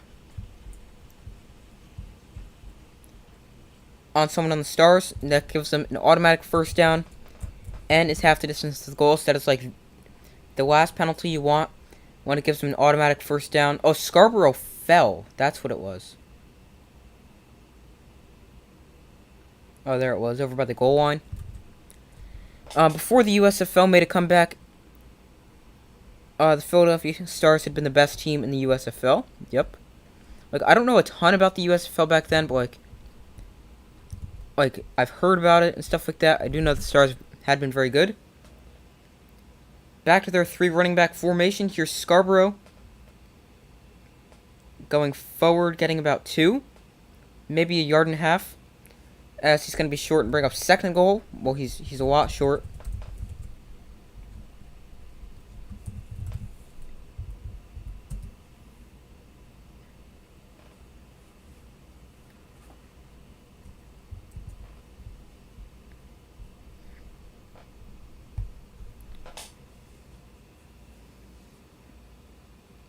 Second and goal, right back to that formation with 3 running backs. This time, Tony Brooks James, the third string running back, is the running back to the left instead of Scarborough. There is a flag on the play. Pre-snap penalty, because they blew the play dead. I think they're going to call a false start.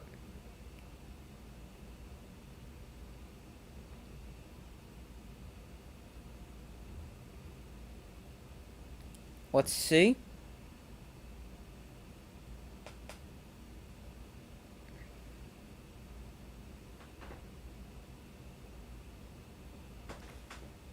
Let's see what the call is. There was a long discussion. Yep. False start.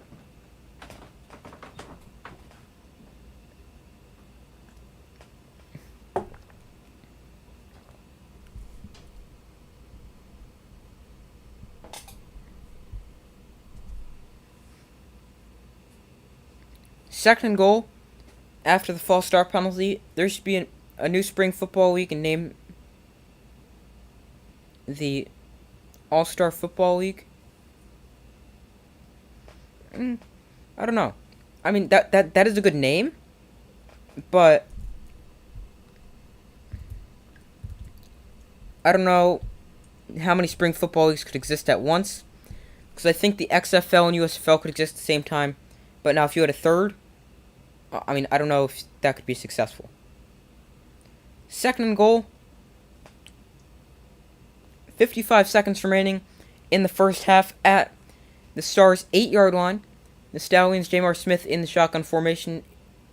Smith going to run and going to get sacked back at the line of scrimmage. Or, not back at the line of scrimmage. Sacked back for a loss of 3. And there's another flag down on the field. As they have to stop the clock. No, maybe there's no flag.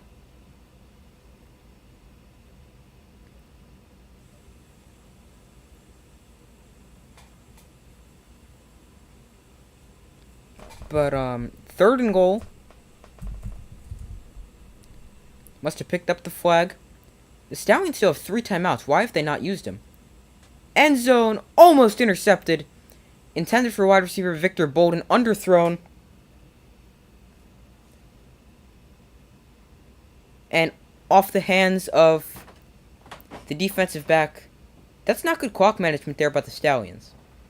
You have all 3 timeouts left.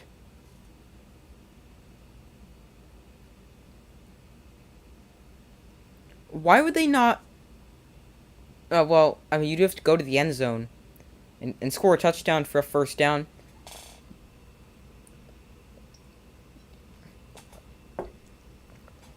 Alright, it's not that bad. And on fourth and goal, Brandon Aubrey is on to kick a 28-yard field goal and give them a 11-point lead going into the half, and that's exactly what he does. As it is halftime, so I got a lot of things to change. Half. Okay, now I got to change the Stallions' score, 20-9.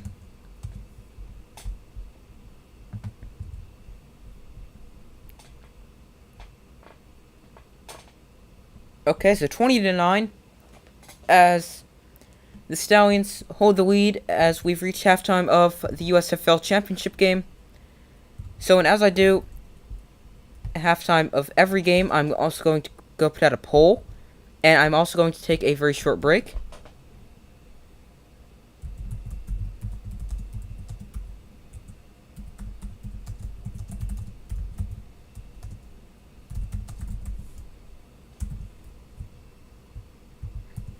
Stallions up 20-9. Who wins? Stars or Stallions?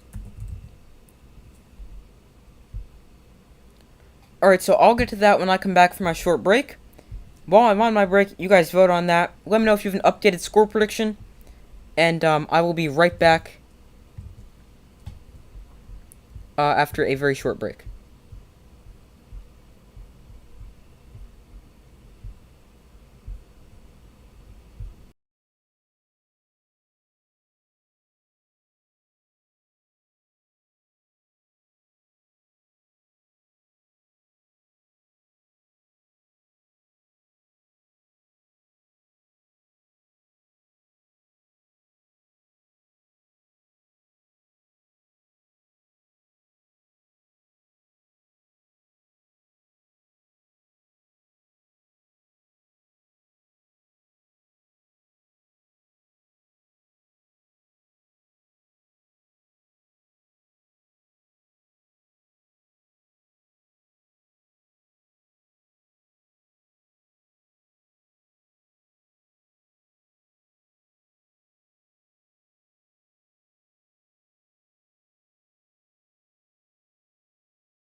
All right, I'm back.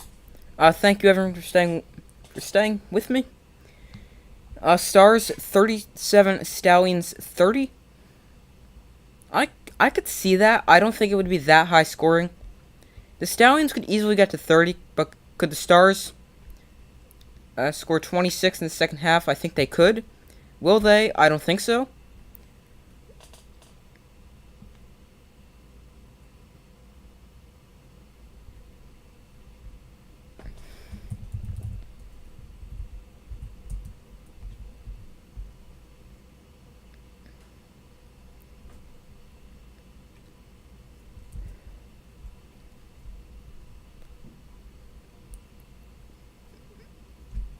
So I'm still gonna.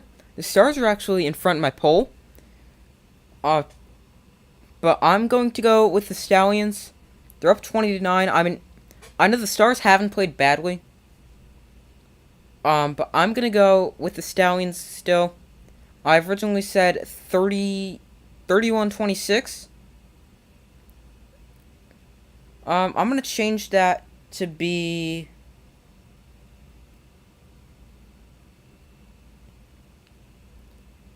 Let me think. 33. Hmm. Um. Well, I think make sure to vote on that poll. Comment if you have an MVP prediction through the first half. I was just thinking about it while I was on my break. And I figured out who I think it's gonna be now. I've originally said DeMarcus Gates, which I'll get to my new MVP in a second. But so my new score prediction is Stallions 33, Stars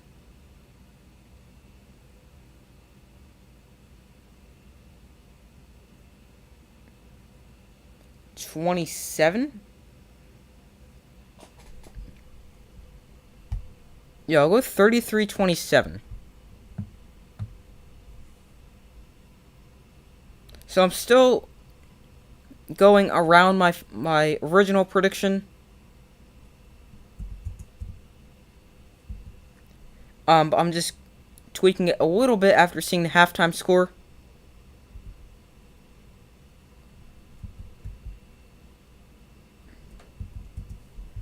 Yeah, 33-27.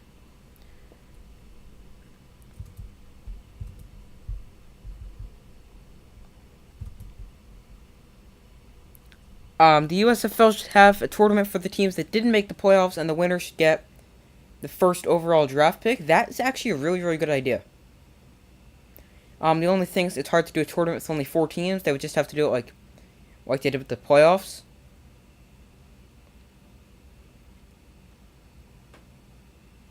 But that's a good idea.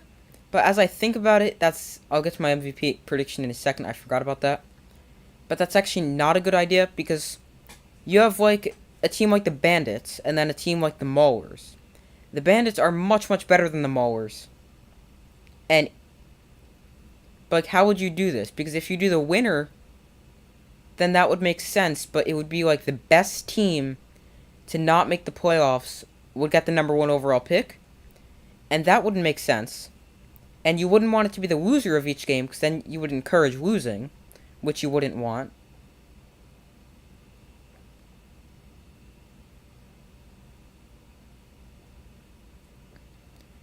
The MVP if the Stallions win, Jamar Smith. If the Stars win, MVP Case Cookus. I could see that, but I disagree. After the first half he had, I'm giving the MVP award to Bo Scarborough. I mean, at the half, he is at 7 carries for 122 yards.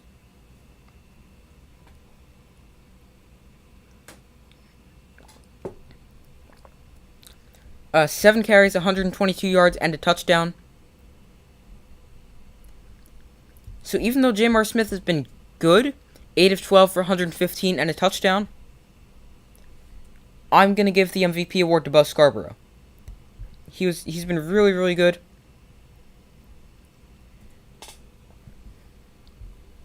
And for the Stars, if they were to win, I don't really know who'd I'd give it to at the moment. At the moment, the Stars MVP is probably Case Cookus, as you said. 7 of 15 for 104 and a touchdown. But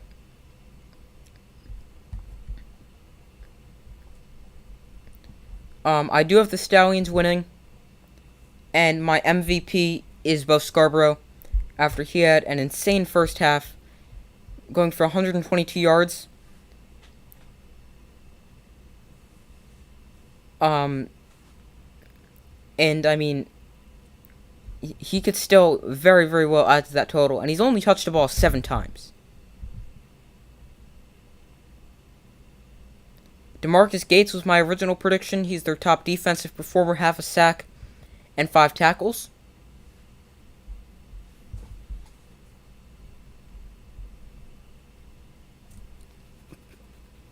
Make sure to vote on the poll if you haven't already, as they're going to start the third quarter. As what in the world is the point of doing a squib kick to start the third quarter?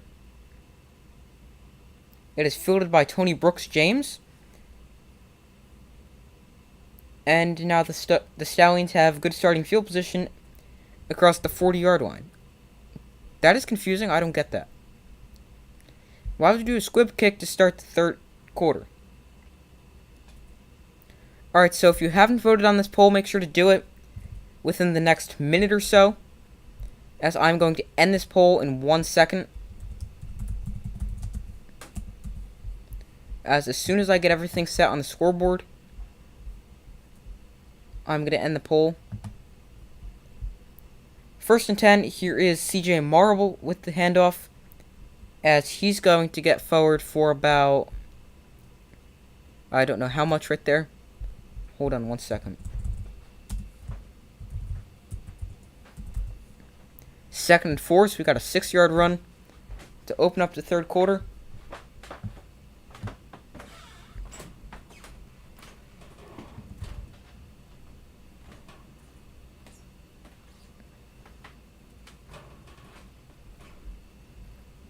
Alright, so I'm going to end this poll. Here's another give to CJ Marble.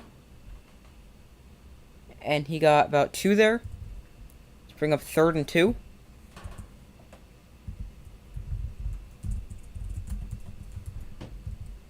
Also, I forgot to get the ball marker up. Sorry about that. For example, what you mean is the Bandits play the Gamblers and the Panthers play the Maulers, and the winner of both games face each other and the winner of that would get the number 1 overall pick. Okay, I'll get to more on that in a second. Stallions already crossed midfield, has got a 3rd and 2. Smith to throw. Looking for, I think that's Marwin Williams. Yes, that was Marwin Williams. But it was, he called for the ball, but he was, I think he wanted it in front of him. Jamar Smith kind of threw it behind him.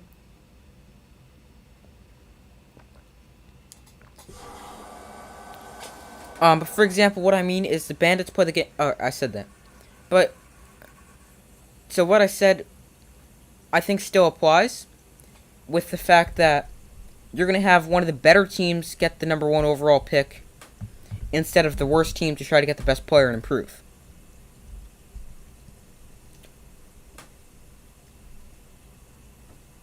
Here is Maurice Alexander, who fair catches the ball at his own 5 or 6 yard line.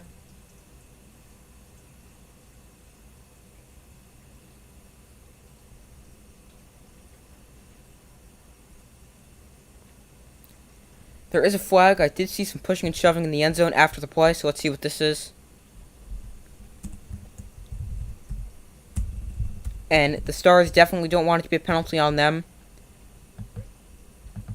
as it would be... Oh, there's no flag apparently? Okay.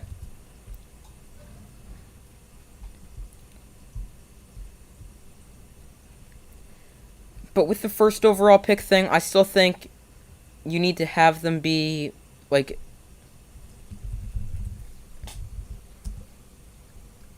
I don't know how to word it, but, like, it's a good idea, yes. But I just feel like you need the best You can't have the best team to not make the playoffs getting... You can't have the best team not in the playoffs getting the #1 overall pick, even though they're a good team. That would just make them a playoff contender next year. And the teams that weren't good, like the Panthers and Maulers, they wouldn't really have an opportunity to get better because they'd be picking like 3rd or 4th. They'd still have a top 4 pick, yes. But like, I don't know, I just feel like it would be a lot harder for the bad teams to get better, and they would like be at the bottom for a while.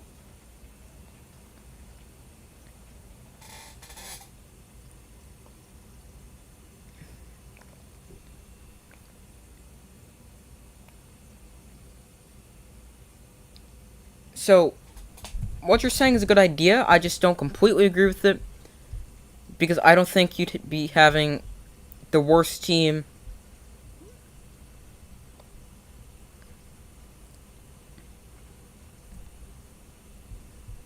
Like, you know what I mean?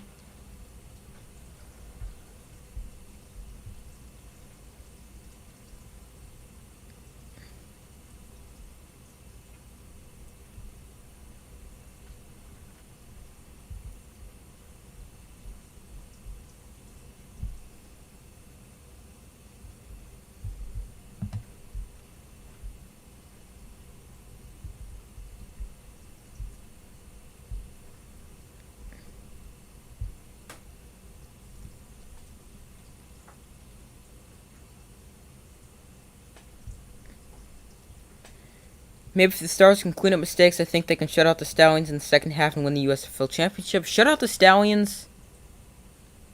That is obviously tough to do, because 1, they're the best team in the USFL, and 2, they're a second half team.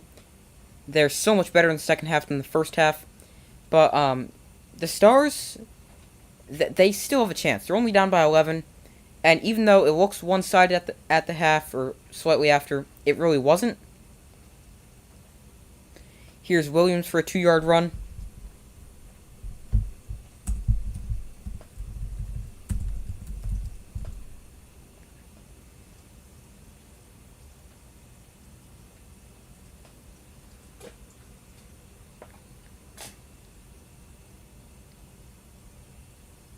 Second and 7 is what they're going to mark it as. Of course, I put second and 8. Cocos with Dexter Williams to his right. Left, sorry.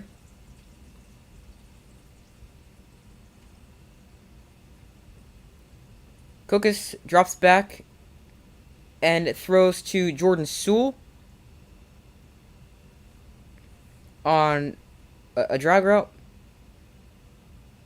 And he's going to get a 3rd and 3.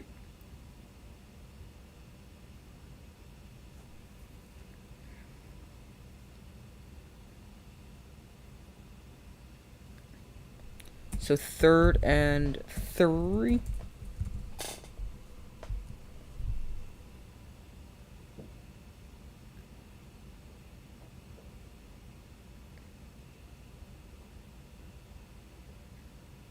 Third and 3.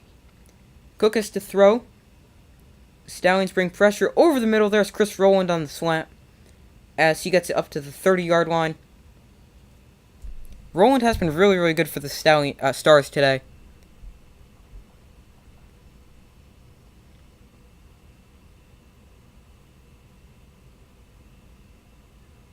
But Rowland now, what's that, like 5 touches for a lot?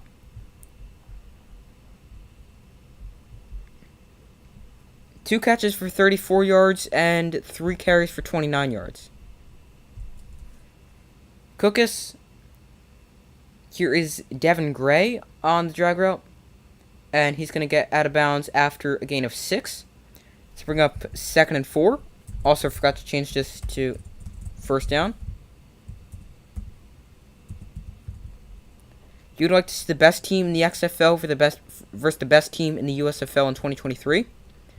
I would like to see that as well, but I don't think you're going to see that unless you see some kind of partnership. Well, you're not going to see that unless we see some kind of partnership between the XFL and USFL, and I don't see that coming in the XFL's first season back. Cookus.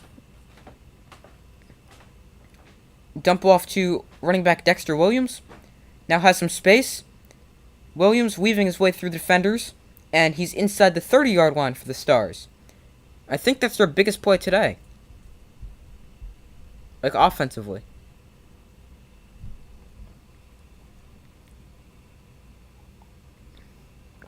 It was a simple screen pass.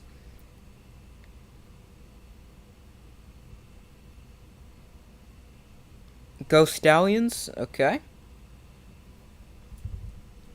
And that's a first down for the Stars.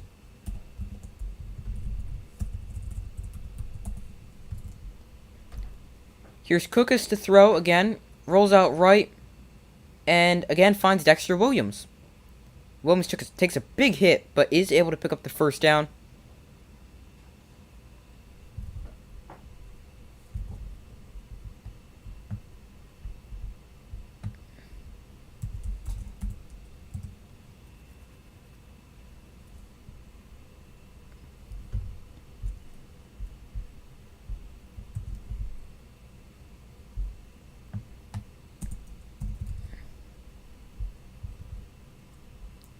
Williams 3 catches for 51 yards.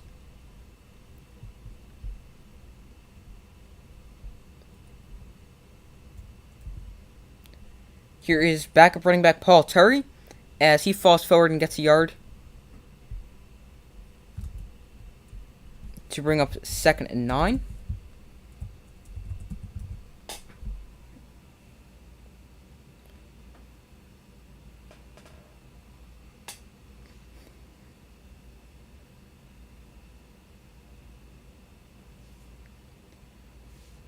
Second and 9 for the Stars. Chris Rowland out of the backfield into the slot. Here is Cookus to throw. Over the middle, and that's batted down at the line of scrimmage. And falls harmlessly incomplete. That's going to bring up 3rd and 9 for the Stars.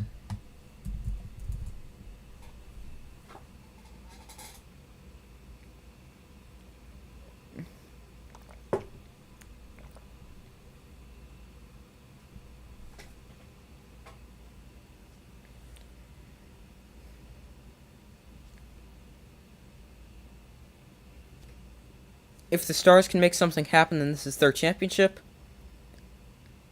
The Stallions are still a really, really good second half team as there's an offsides penalty. And that's going to bring 3rd down to a much easier 3rd and 4 for the Stars. If they can score a touchdown here, I definitely like their chances. So they can cut it to maybe a 20-17 lead with a 2-point conversion.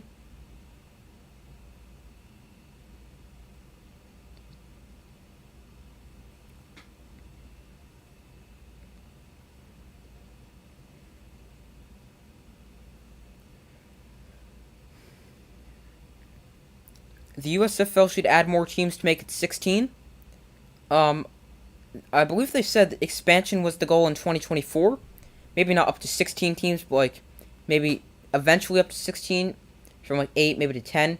Cookus over the middle. There is wide receiver Devin. No, is that Devin Gray or Jordan Sewell? That's Jordan Sewell with a nice catch. It was a little bit of a low throw by Cookus. But good job by Sewell to make the catch.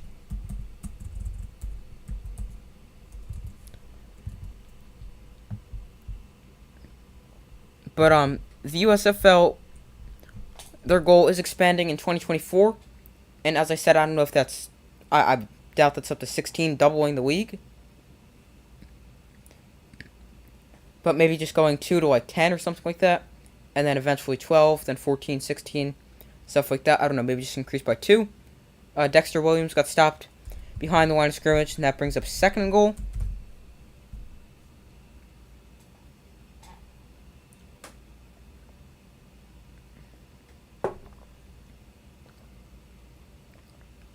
Great drive by the Stars so far. 10 plays, 90 yards, 6:35 off the clock.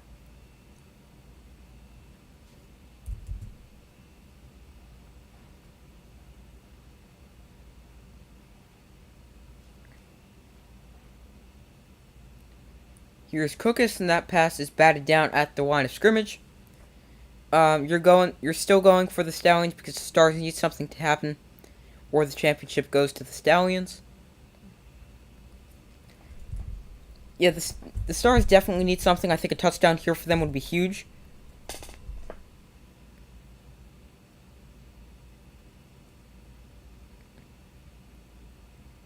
That actually deflected off DeMarcus Gates' elbow.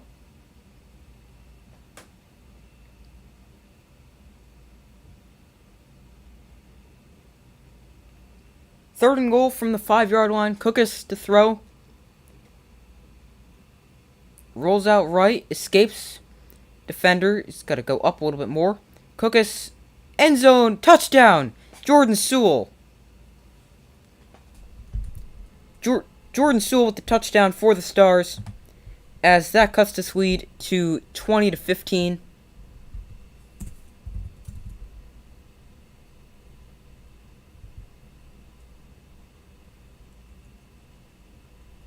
And now it looks like they could potentially go for two. I would go for two in this situation. Cut it to a field goal.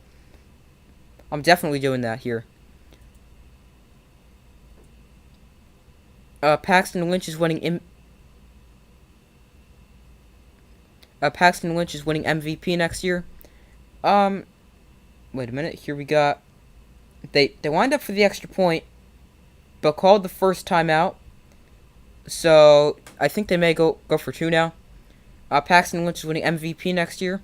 I don't know about MVP, but he'll definitely improve to be one of the top quarterbacks in the USFL. Touchdown or field goal. Do you mean go for two or kick an extra point? I would go for two. Case Cookus is on the field, but that doesn't help us as he's their holder, as they are going to go for two. So now here,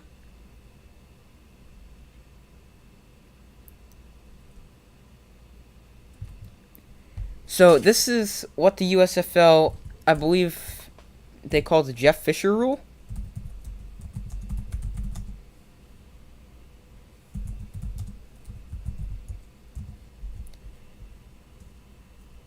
Yeah, because so they made a rule change about this mid-season, and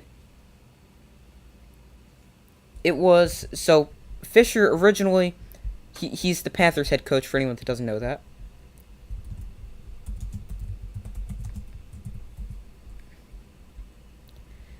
So he wanted to do exactly that. He wound up for an extra point, then decided he wanted to go for two, so called a timeout and was told you can't do that. So then the next week they changed the rules, and now that is known as the Jeff Fisher rule in the USFL. And now they are allowed to do that. Here's a big play here for the Stars. I mean, there's still plenty of time left. It is a give to Dexter Williams. I don't agree with that call.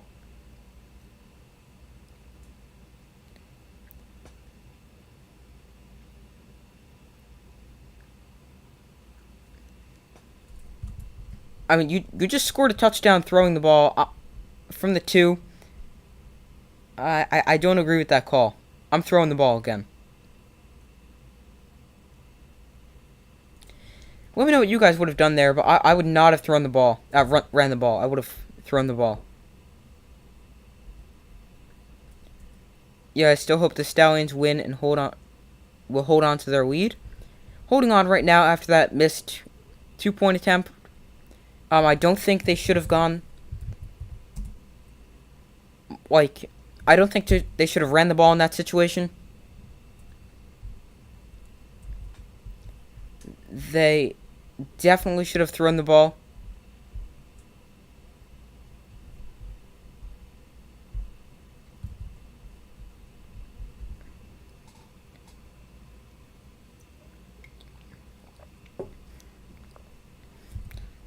Let me know what you guys think, what they should have done in the comments. You would have had a quick slant in the back of the end zone. I don't know what I would have ran. I just knew I just know I'm throwing the ball there.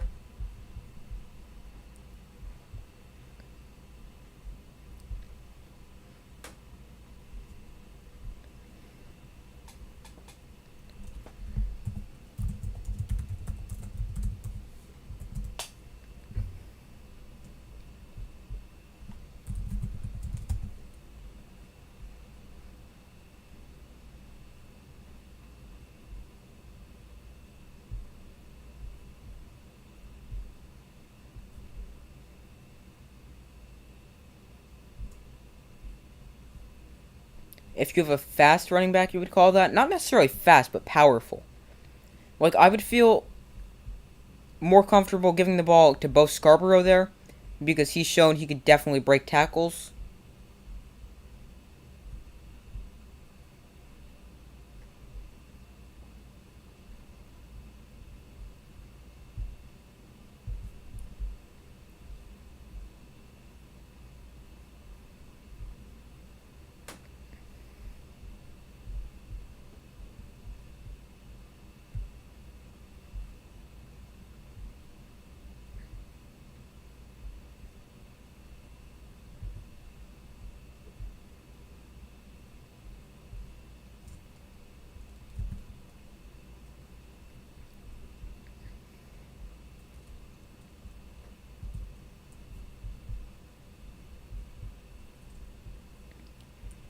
So to kick it away, Luis Aguilar,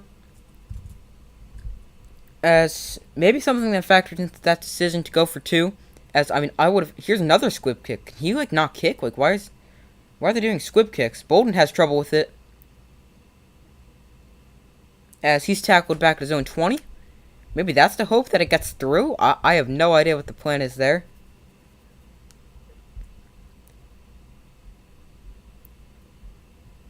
Alex McGough should have a bounce back season in 2023, if on a team like the Pittsburgh Maulers. Yeah, Alex McGough, he's a really, really good player. I thought he'd be an MVP contender coming into the season. He was not, because he got hurt in week 1, and then Jamar Smith took over the starting job for the Stallions. But he could definitely have a bounce back season next year if on a different team. So we got 1st and 10 for the Stallions.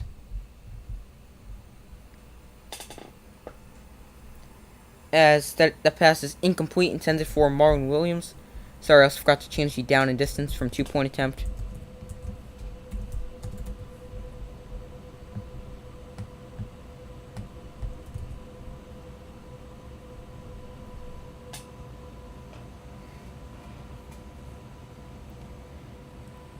So 20-15 is the score. Jordan Sewell 5 catches for 66 yards and 2 touchdowns. He can emerge as a potential MVP contender for the Stars if they were to win the championship. Here is Smith, quick throw out to Bolden. Breaks a few tackles, goes by another, and picks up the 1st down.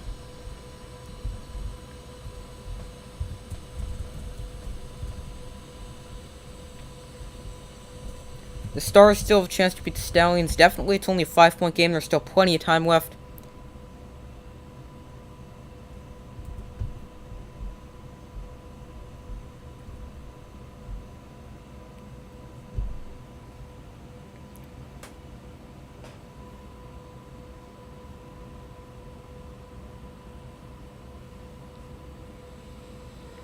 Here's Smith, over the middle, intended for number 8. Is that Michael Dearest? But that was knocked away, incomplete. That's going to bring up 2nd and 10. Quarterback comparison.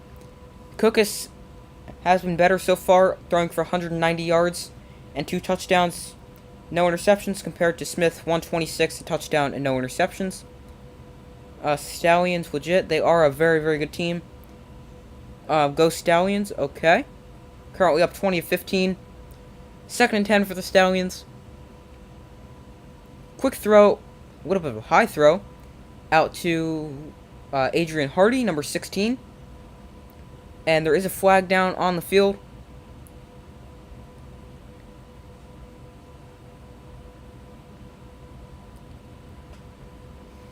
So let's see what the call is. It is a personal foul, roughing the passer on the defense. That's going to bring up an automatic 1st down for the Stallions. Let's see this.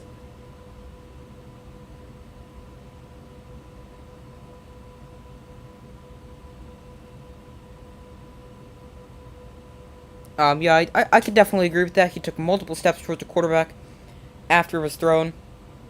That was unnecessary. I agree with the call there. Back Stallions killing it.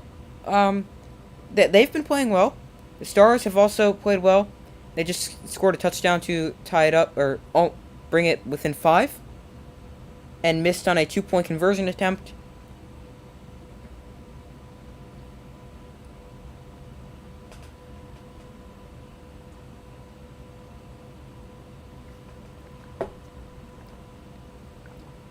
Smith to throw, now rolling out to his left,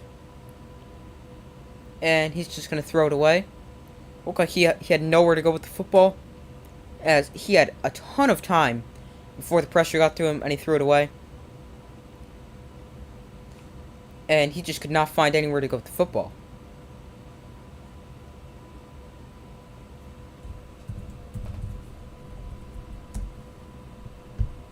And Alex Magoo comes in at quarterback for the 2nd and 10 play.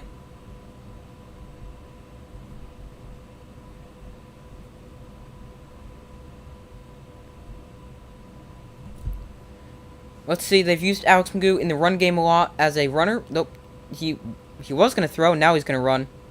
Magoo tried to jump over somebody, but ended up doing so and picking up a first down.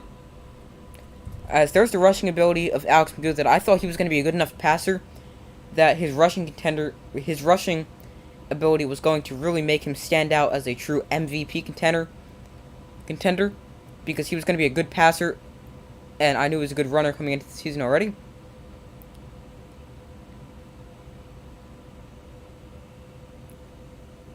Oh, Jamar Smith looks hurt on the sideline. Looked like he was limping on the sideline, so that might be why Alex Magoo came in. I think Brian Scott may have lost his starting job in Philly to Case Cookus. I was talking about that before. I definitely think he could have. Cookus has played extremely well, and he hasn't looked like a backup. He looked like he could have been the starter right away.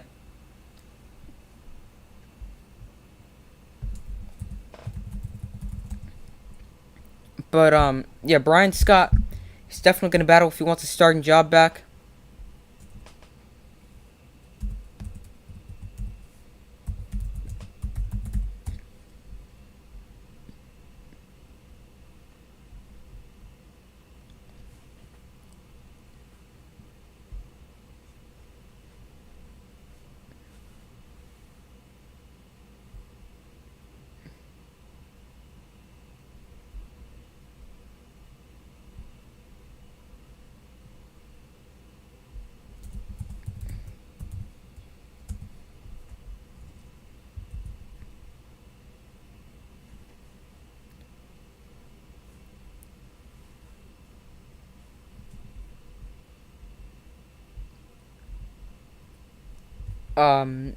What was my thoughts on the first half?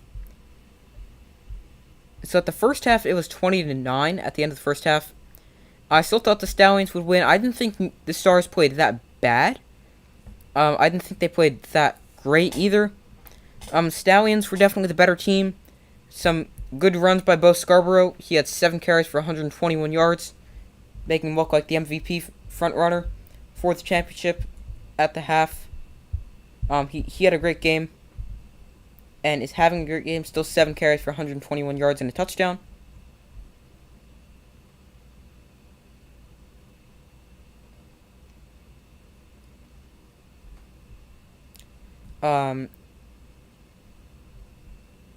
You think the reason Alex Magoo came in is because Jamar Smith has a foot injury? Yeah, it appears that way. After I saw him limping on the sideline, I've realized that. And also, they just showed a replay of him kind of like wincing after he went down. It was like an awkward, he like slipped. It wasn't like anything like too unusual.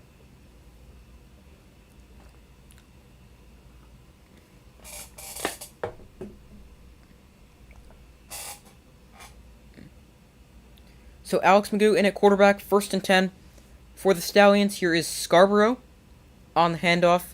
He's going to fight through initial contact and get about a gain of 5 to bring up 2nd and 5, maybe 2nd and 4. How funny would this be? Alex Magoo gets hurt in the first half, or in the first game, of the season, and Jamar Smith comes in and plays very well and takes Magoo's job as a starter. Jamar Smith gets hurt in the championship game, and now Alex Magoo comes in. Wow, Alex Magoo did a good job making somebody miss as he took off and ran. He made that guy miss in the backfield. Jamar Smith did come out of the injury tent.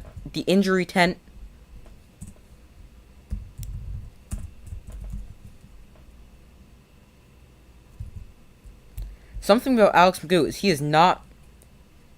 Here's Scarborough. I think he got the first down before he was pushed backwards. But Magoo is not going to shy away from contact.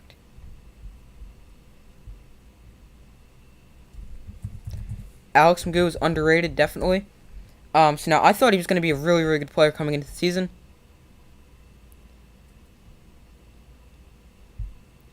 And, I mean, he's still a really, really good player. But he's... I feel like once the injury, everyone's like...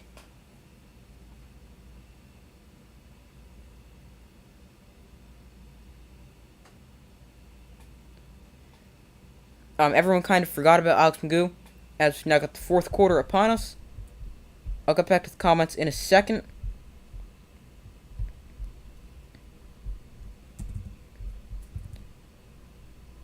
And I'm going to also put out a poll while I get to the rest of these comments. Yes, Alex Magoo is a better runner than Jamar Smith. I just saw that come in as I was typing this. So heading into the fourth quarter.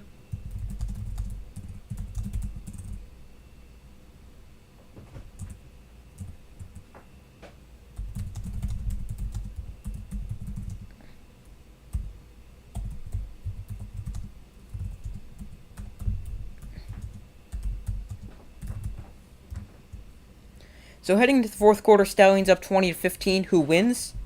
Stars or Stallions?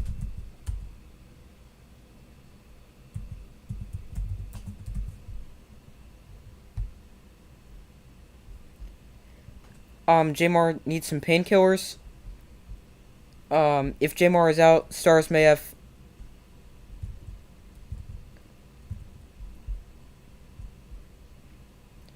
the Stars may have no chance. No offense to Alex Magoo, I like him, but he's not on the caliber level of Jamar Smith.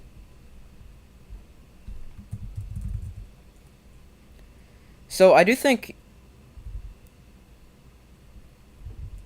Alex Magoo is a very good quarterback. As someone pointed out, he is a better runner. But Jamar Smith has been really, really good in the fourth quarter of games. And that's been one of the reasons the Stallions have been so good in fourth quarters and second half. Because Jamar Smith was so good in the fourth quarter and second half.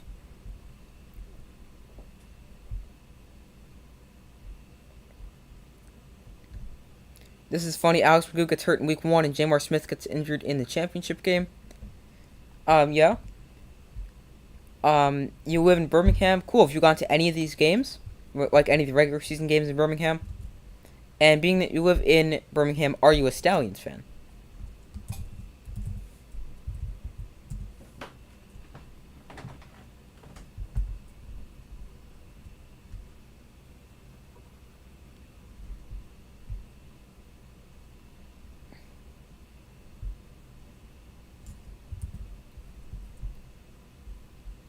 So, poll currently 50-50.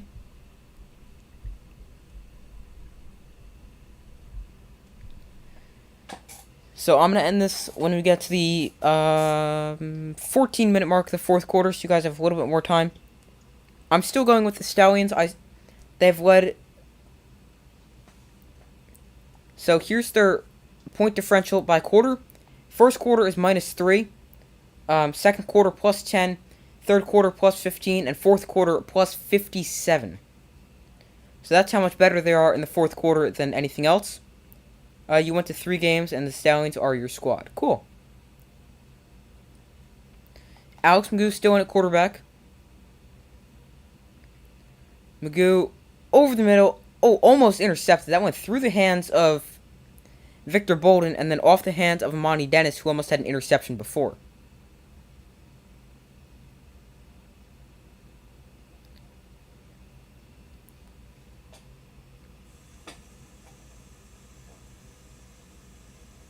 That just went through Bolden's hands and then off the hand of Dennis. Stars are going to win. I don't think so, but I think they still have a chance. As here is Scarborough getting about 4, maybe 5 yards.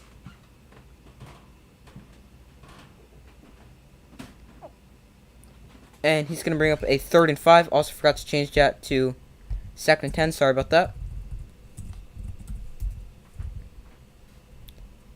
Your two favorite teams, USFL teams, are the Stallions and Panthers. Okay.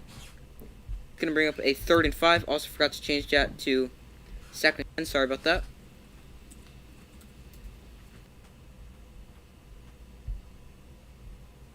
My favorite team is the Generals. Here's Magoo to throw, and that pass intended for Bo Scarborough out of the backfield was knocked away by the hand of a defensive lineman to bring up 4th and 5.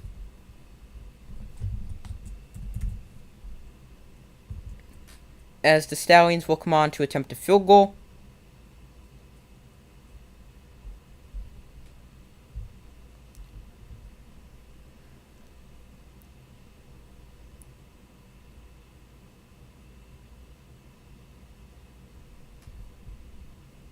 Alright, so we've got 9 seconds left, so after this field goal attempt, I'm going to end the poll. And, wow, this one was way off. Aubrey missed this one, and it wasn't really close. Alright, so the score stays at 20-15.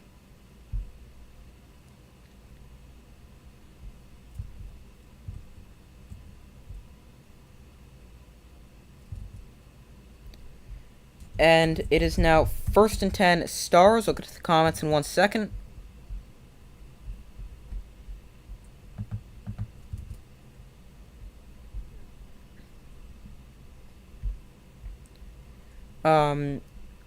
Say I like tater tots. Why? We want Jamar. At the start of the season, you thought the championship would have been Breakers Panthers. You were wrong. At the start of the season, I had Panthers Bandits, with the Bandits winning, but yeah, I was also wrong.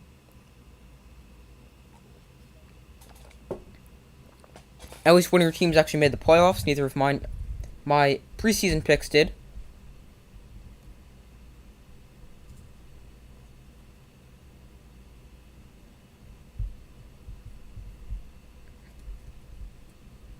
My original playoff predictions were Bandits and Stallions out of the South, and Stars and Panthers out of the North.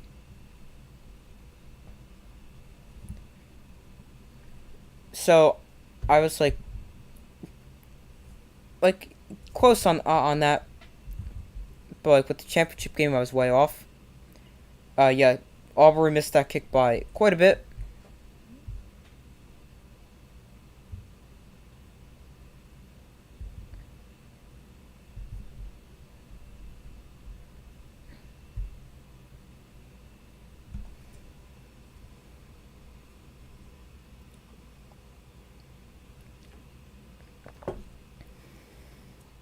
You thought the Panthers would win the USFL championship. I had the Bandits, but I did think the Panthers were going to be a great team. Say you want tater tots. Why? Why would I say that?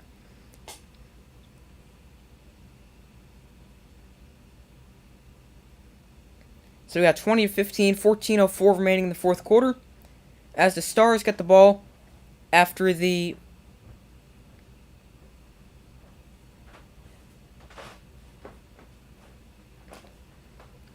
missed field goal. Here's Cookus over the... That was a weird... That was weird. So he started to take off and run, and then he threw the ball to Jordan Sewell, who I don't think he was expecting it. That was strange.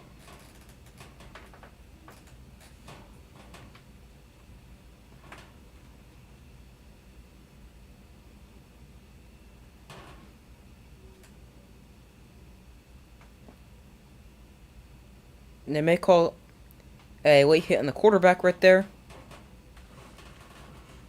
And yeah, it appears that's what they did. As we've got a 1st and 10 now for... I actually don't have to change that down in distance.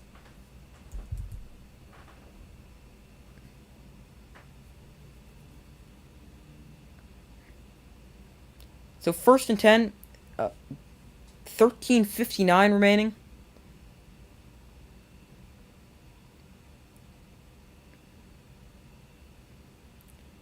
Here's Cookus. Finds Chris Rowland for another catch. And Rowland is going to get himself about 8 yards, maybe 9.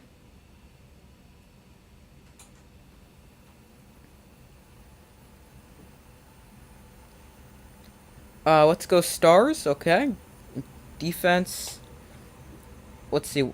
How far did he get here? Did he get the 1st down? No, I think he's 2 yards short. No, they're going to mark him 1 yard short, okay.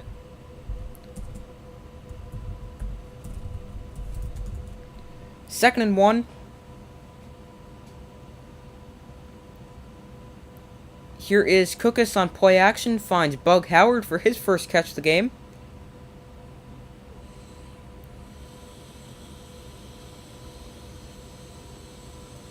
You think the Generals should win the USFL championship in 2023? So that's tough because the Generals had so many good players, like Kvontae Turpin and Darius Victor. Now you would have to think they're going to probably get some looks from NFL teams, being how good they were in the USFL this season. Because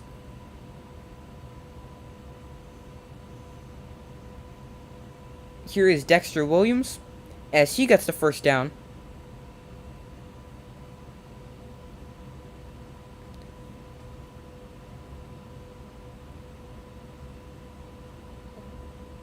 You just hope this offseason will be insane like the NFL was. Alright, I'll get back to the previous comment of what I was talking about in 1 second. Jonathan Newsom down. Defensive end for the Stallions with an injury. I don't think it will be because there's no, like, free agency. I don't think there's going to be any.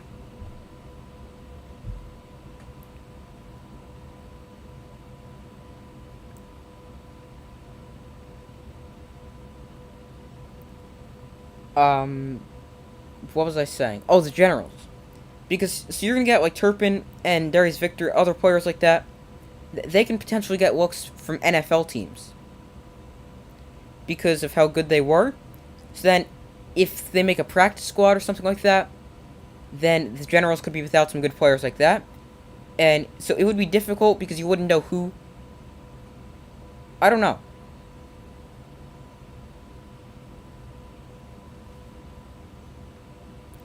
But if everyone returns from the Generals, I think they have a very good chance to win.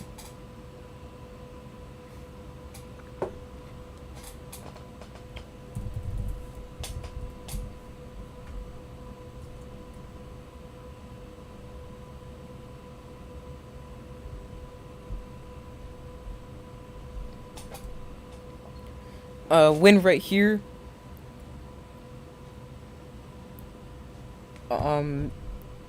There's 12:38 remaining in the 4th quarter. 1st and 10, ball on the Stallions' 23-yard line. So the Stars are moving the ball. As this drive for the Stars is 3 plays for 49 yards. So pretty good. One of that was actually a...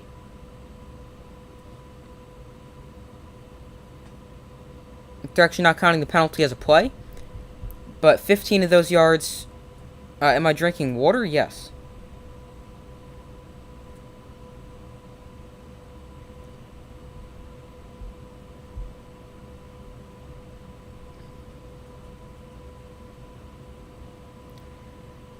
What was I saying? I was just saying something. Alright, I don't remember. I think the Denver Broncos will win the Super Bowl. Who do you think will win? That's a good question.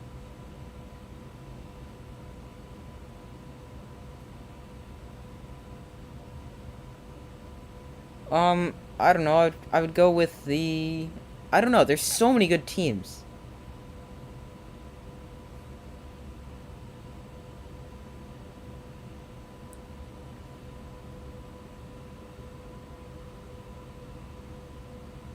So 1st and 10, I actually have it a 2nd and 1. I'm not sure why. I just checked that, and I was like 1st and 10, and I didn't even change it. Here is Cookus.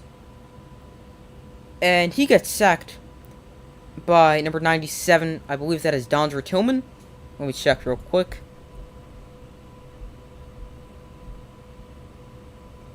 No, sorry, that is Will Yarbury. Dondra Tillman is number 99. Yarbury is 97. As a Falcons fan, you're ready to be disappointed. The Bills are probably going to win the Super Bowl. I think they have a good chance. There's so many good teams. But as a Falcon fan, yeah. A Giants fan, as in me, feels the same way. Oh, that could be a late hit on DeMarcus Gates. Wow, I think every official threw a flag there.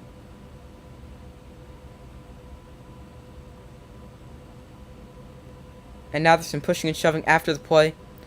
Cookus took a big hit from a helmet-to-helmet hit from DeMarcus Gates.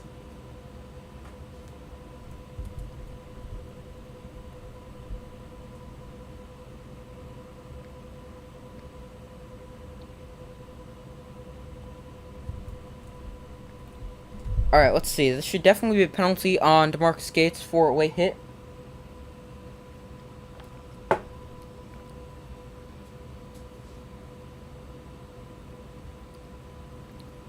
So officials... So Cookus slid, and then, yeah, helmet-to-helmet hit by DeMarcus Gates.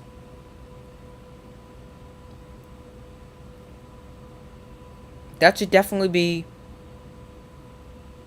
a late hit. Alright, please stop with the tater tots comments.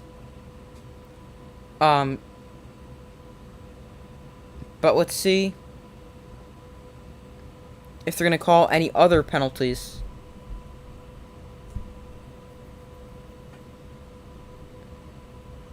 As we've got a 1st and 10. Yeah, yes, personal foul was called in DeMarcus Gates. Ball now on the Stallions' 12-yard line.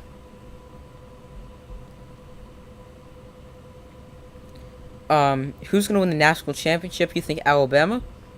That's a good question.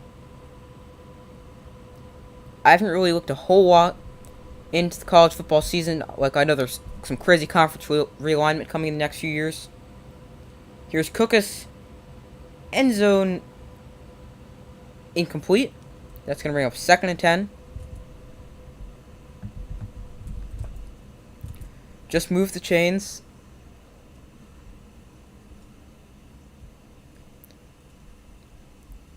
Yeah, that's true. They don't need to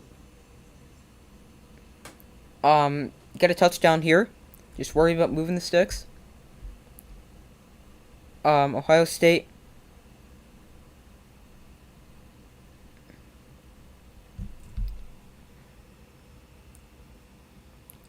Here is Cookus. Over the middle to the end zone. Touchdown, Devin Gray. Stars come back and take a 21-20 lead. Big touchdown from the Stars. They've come all the way back. Down 20-9 at halftime.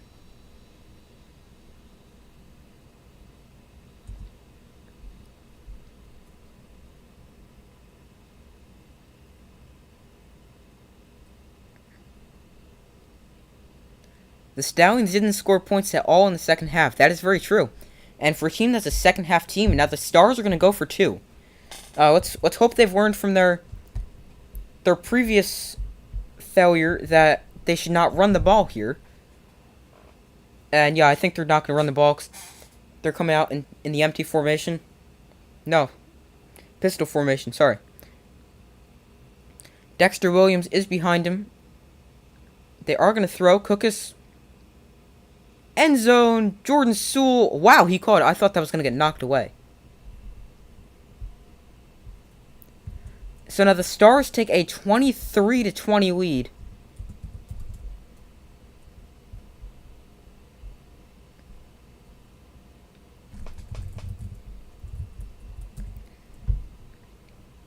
As that is big, because now you got a field goal just ties it.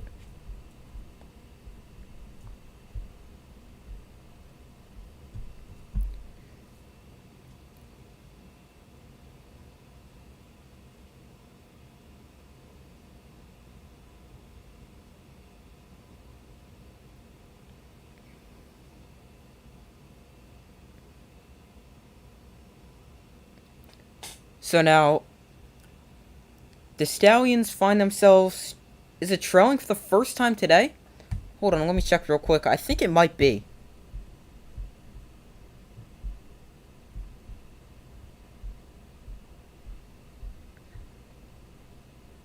Yeah, the Stallions find themselves trailing for the first time today. A link to the game. Just go to foxsports.com/USFL. And here's another squib kick. And then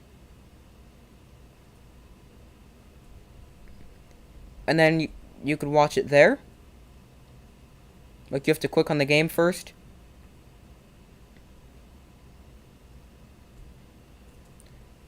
Stars are going to win the USFL championship. They're in a good position too after they just got the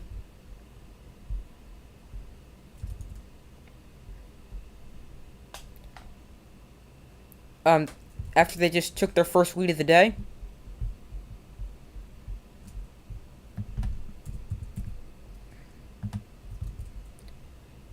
So, there is a flag down. Is that on the kickoff?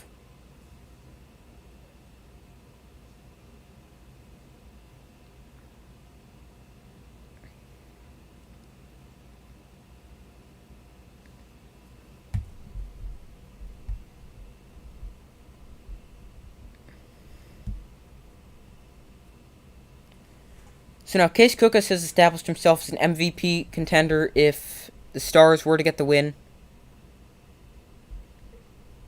Why do I think the Stars kicker always just does a squib kick? I have no idea. It makes absolutely no sense to me. Maybe because they're afraid of Victor Bolden? I don't know.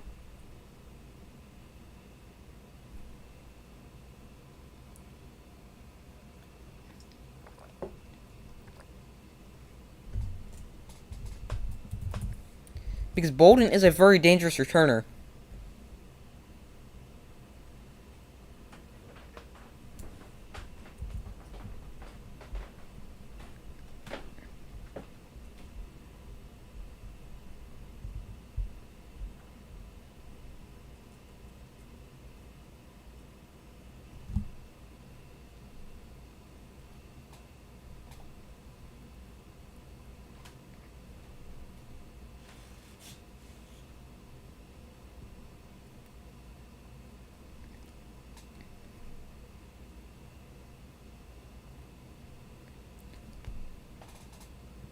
Alright, now... Alright, here we are. Sorry, the game keeps freezing up for me. No matter what I try. Alright, so they somehow got a 9-yard completion. And it's frozen again. Alright, sorry about that. 1 second. They have a 2nd and 1.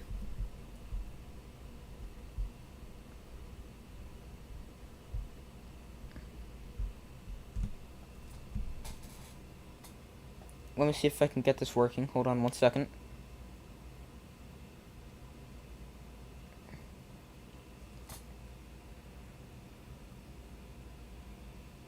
Here's a 1st and 10. Magoo finds Marwin Williams for a 1st down.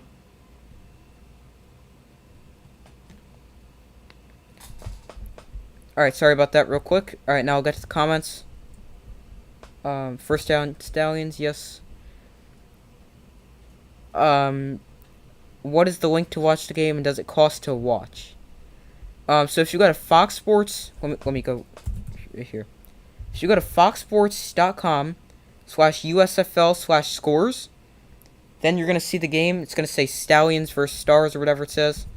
Then you click on it, and they're going to let you watch an hour for free. Here's Magoo. That's intercepted by... I don't know who that is.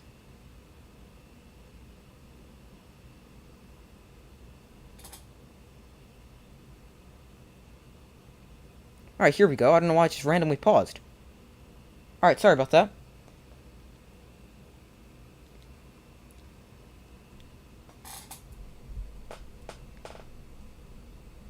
You're welcome. Yes, interceptions. Now Stars gonna get the ball. Huge turn of events. Stars score the touchdown to give them a lead. How much time's left? 9:16. And then Alex Magoo throws an interception.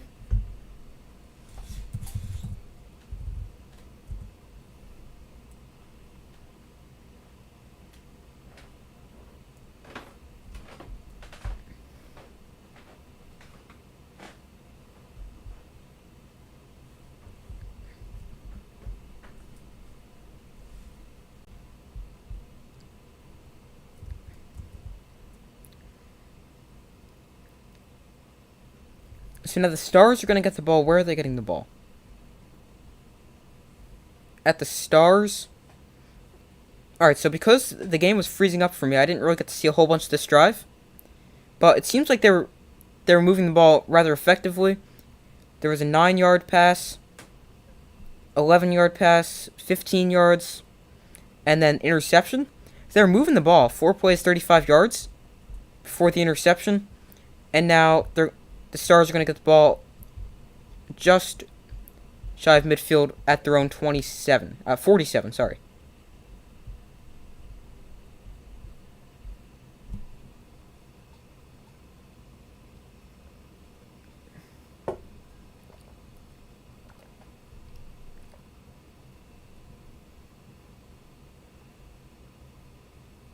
Alright, sorry, the game keeps freezing up for me.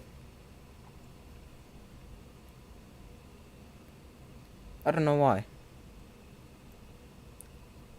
Let me try this. Let me refresh it.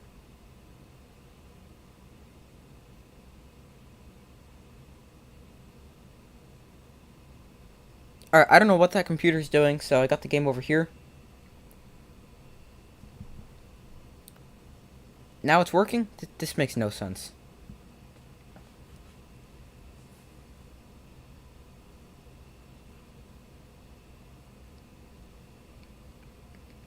Now, what's the deal with Jamar Smith? Can he come back in the game?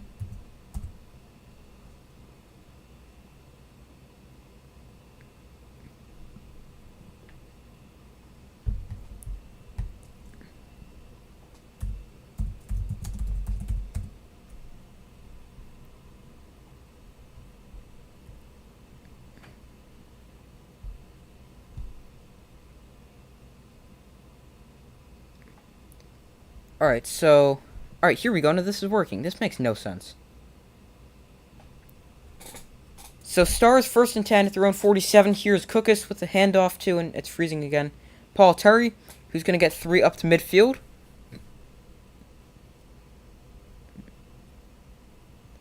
Here's going back to the interception. Magoo...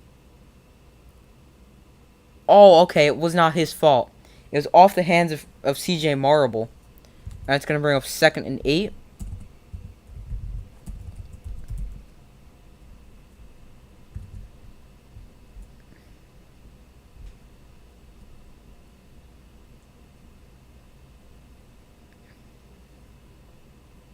Here's Cookus to throw over the middle and knocked away, intended for wide receiver / tight end Bug Howard. And that's going to bring up 3rd and 8.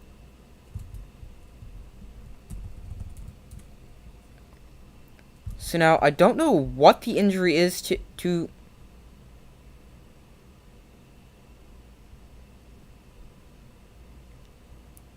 It seems like Smith was dealing with cramps due to everything I'm reading.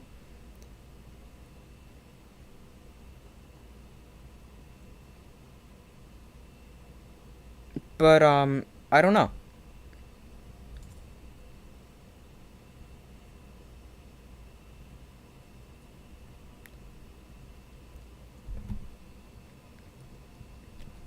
Alright, so here we go. We've got... Here's Cookus under pressure and taken down. He lost the ball, but he was down before that. And this is freezing again. Nope, now it's working. But now it's really far behind. Alright, this is being really annoying right now.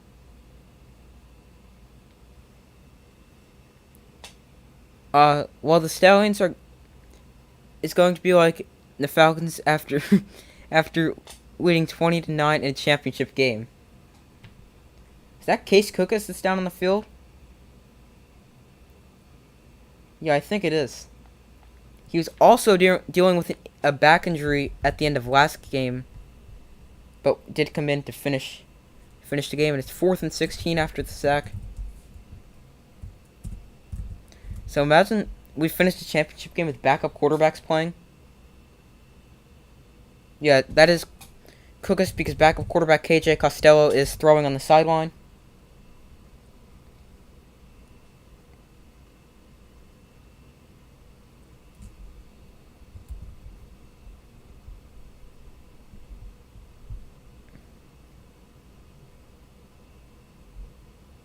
Yo, you're a Falcons fan. So that is Case Cookus down. He's still down.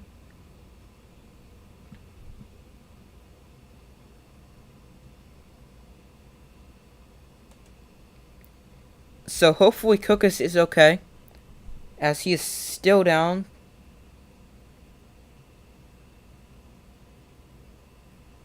Alright, now this loaded, but it's so far behind. Alright, this is being annoying. Alright. So Jamar Smith, I don't know if he's coming back in the game or what. Alright, here we go.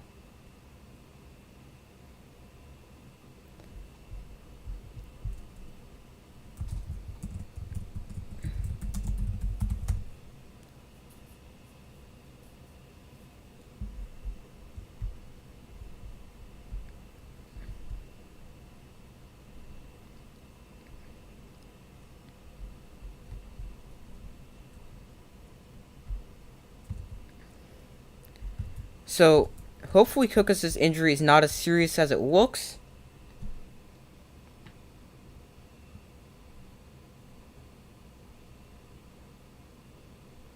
As it looks pretty serious, as he's going to get carted off.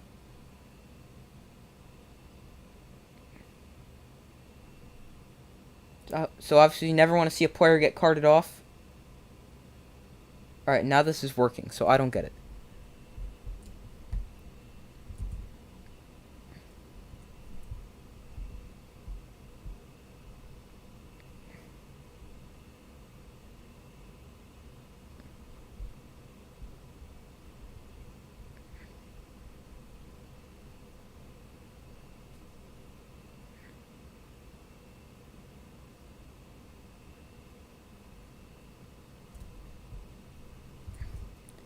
It may be a leg injury for Case Cookus because it did look like his leg got caught awkwardly underneath him.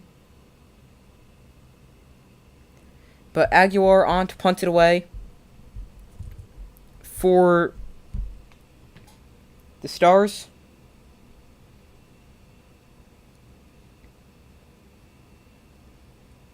And it is fielded by Bolden, but nowhere to go as he's swung down at his own 20-yard line. And that's going to bring up 1st and 10 for the Stallions. And let's see who comes on at quarterback.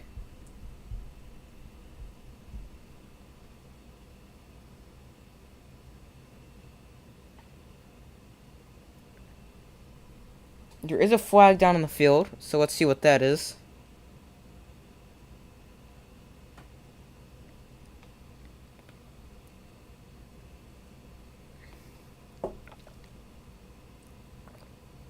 There's a personal foul on the Stars. That's going to give them the Stallions some extra yardage.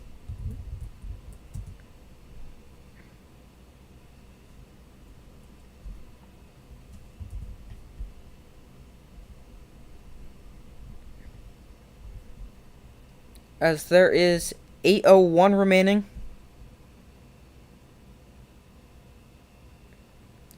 Oh, sorry, 8:08 remaining in the game.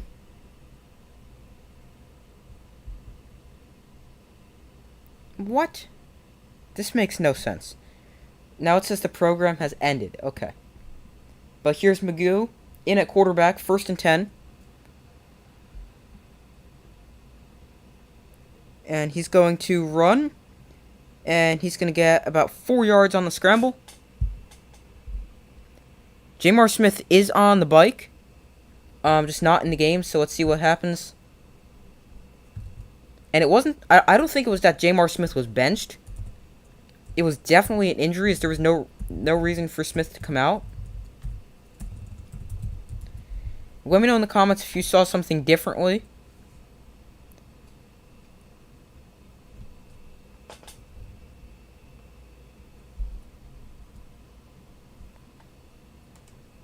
Here is Magoo to throw. Over the middle and caught by Marwin Williams. And he's got a 1st down. Sorry if I'm yelling into the mic. So 1st down. That looks like that might have been intercepted. There's a diving star player. I can't tell who it is because now I'm watching on a small screen.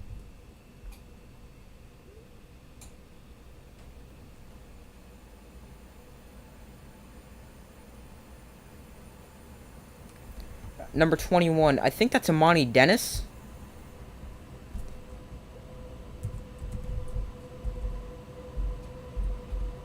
No, that's not Amani Dennis. That is Cody Brown, sorry.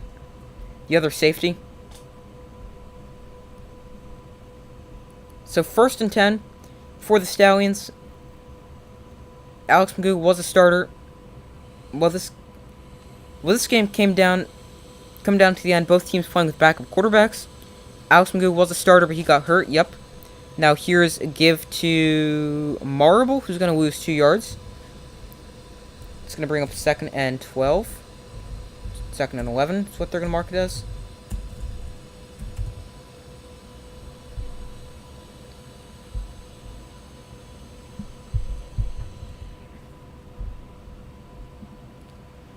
So 23-20 Stars, 5:55 remaining in the ball game. 2nd and 11. Remember, overtime is always a possibility. That would be so cool to see overtime in the championship game.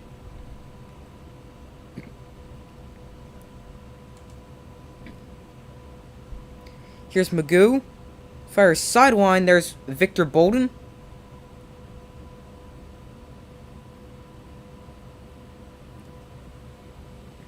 And he's got himself a 1st down.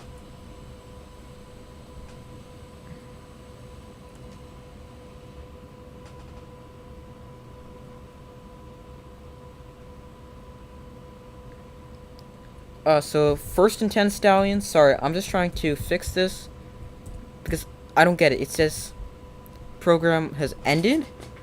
So 1st and 10. I'll get the comments in 1 second.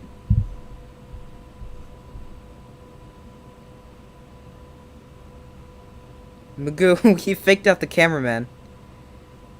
And he's got Marwin Williams. He's targeting Marwin Williams a lot. But he's got 9 yards to bring up 2nd and 1. Magoo winds it up to take a deep shot, but then decided to pull it back at the last second and not throw it. And the cameraman got completely faked out. Here's 2nd and 1. Here is the give to CJ Marble. I think he got the 1st down before he swung backwards.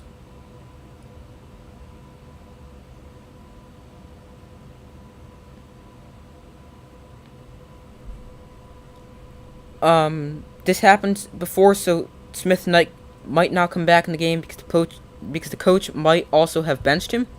But benched him for what reason? He was playing well.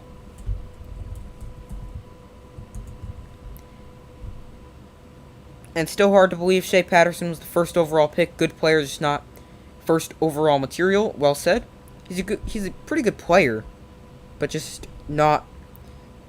Floats end zone. That's interference. But yeah, perfectly said there. As Marlon Williams now probably has like a billion targets. I don't know if Magoo's targeted a different receiver. He's got 10 targets. Now Marlon Williams has emerged as a potential MVP candidate. 7 catches, 105 yards, and a touchdown.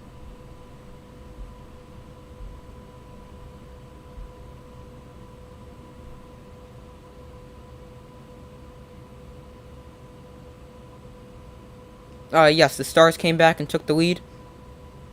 The ball is now on the Stars' 11-yard line. 1st and 10 for the Stallions. Current drive, 6 plays, 68 yards. Here's 1st and 10. Here is Magoo. He hands it off to CJ Marble, and he's going to get about 2 yards.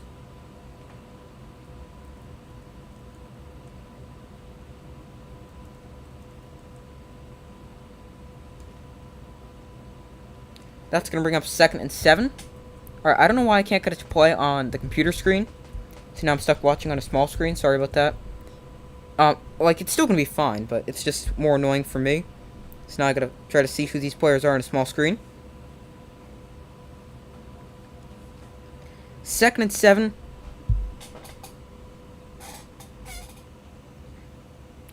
Here is Magoo. End zone. Touchdown, Stallions. Victor Bolden on the catch. As the Stallions take the lead 26-23.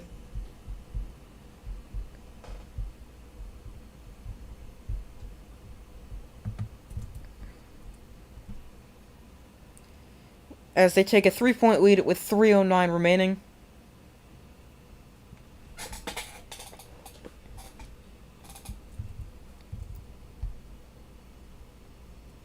As now, I don't think I would go for anything. I would just kick the extra point.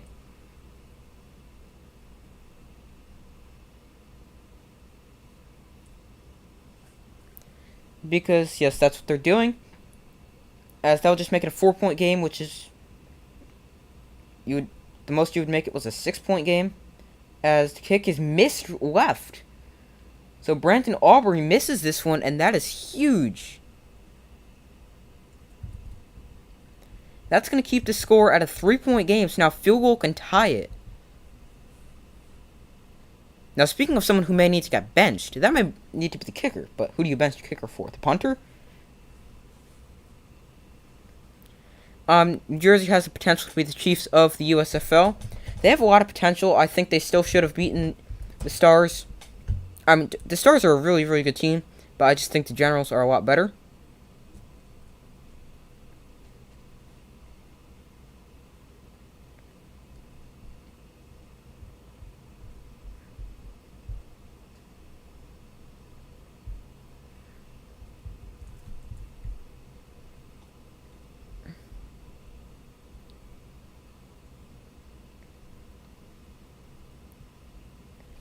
So 3:09 remaining.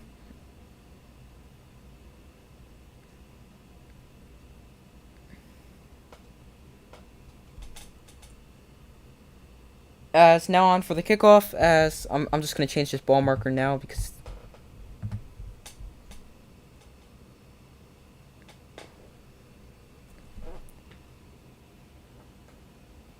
Uh-oh, what did I just do? Sorry about that. I did the wrong thing. Just realized that. Here's Maurice Alexander on the kick return as he stumbles past the 40-yard line.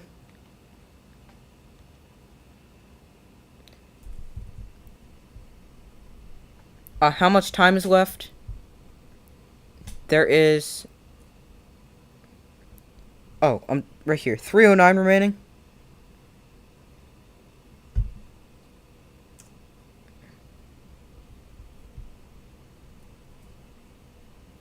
Let's go, Stallions. Yeah, there's plenty of time.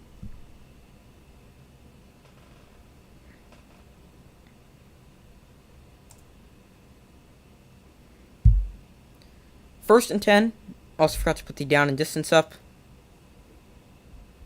Here's backup KJ Costello, and he throws an interception. Scooby Wright, this will be a pick 6.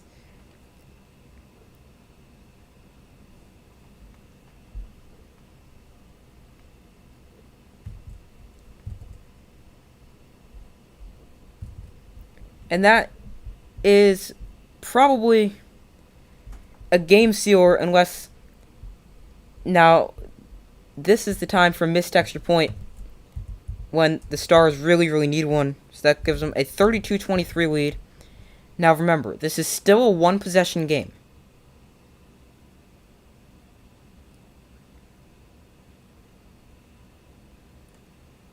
Alright, now I got this working up here again. Huge interception by Scooby Wright. Jamar Smith MVP and championship MVP. Yeah, I don't think so. I think it's gonna go to either Marlon Williams or Bo Scarborough. Now this is when they really need Brandon Aubrey to give them a 10-point lead to make it a 2-score game. Aubrey nails it. And that gives them a 10-point lead. So the Stars are gonna need a miracle.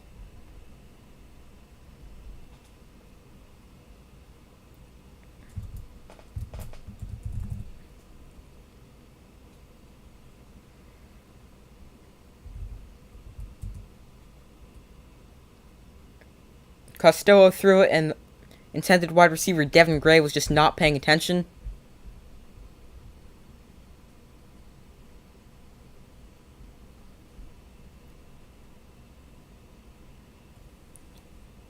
I know the Stallions are going to win, but the Stars did put up a tough fight, so good game to the Stars. They put up a great fight. I mean, they had a good chance to win.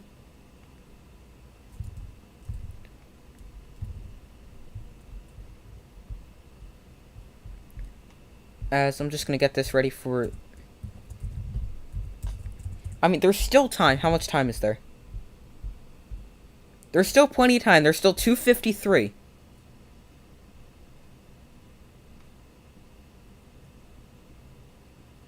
Yeah, they would have to score twice within 3 minutes.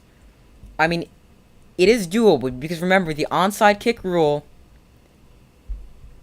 is a 4th and 12 from your own 33 instead of a traditional onside kick. I mean, you could do a traditional onside kick, but I feel like the 4th and 12 is the best way to do it. Here is Chris Rowland on kick return, and he's got a good return up to the 43-yard line. There's still lots of potential for a comeback.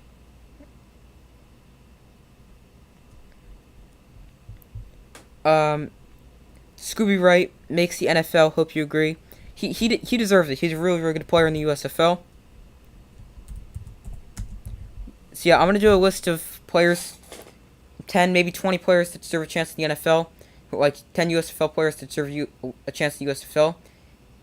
Here's Williams with some space. He's got a first down and more. And Stars are gonna go quickly, but that's what they need.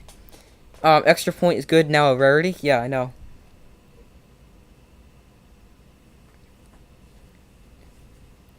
That was a good job on the screen pass by Dexter Williams just to get the yardage there. It was good yardage. 2:18 left. I'd like to see them run another play, maybe even 2 before the 2-minute warning. Costello throws. There's Maurice Alexander with a nice toe tap catch on the sideline, getting both feet in. And now there's 2:10 remaining. Plenty of time. 2:10 remaining. I know that they're down by 2 scores, but they're at the Stallions' 35-yard line already. And remember, if you get the 4th and 12, all you'd have to do is kick a field goal, which is why there's no chance. Wait, what the heck? Why? Was that the 2-minute warning? How did 10 seconds just run off the clock when the clock was stopped?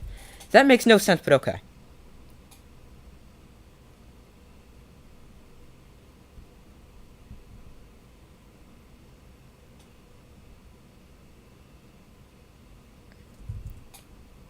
Alright, so, I'm going to go take a extremely short break, so I don't miss anything, because I know the 2-minute warning is pretty short.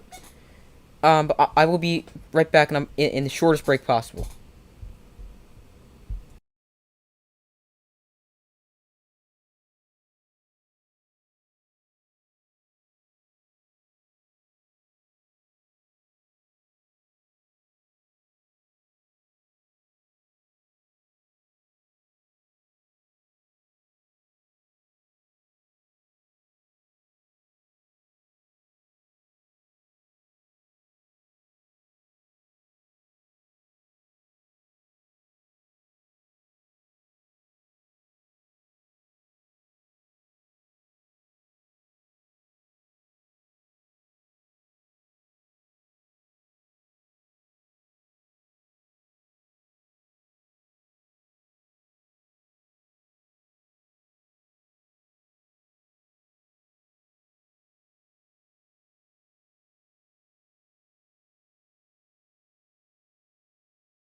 All right, I am back. As that was to the end zone, but knocked away. As I didn't miss anything. As this computer's frozen again. Alright, so thank you for staying here while I took my very short break.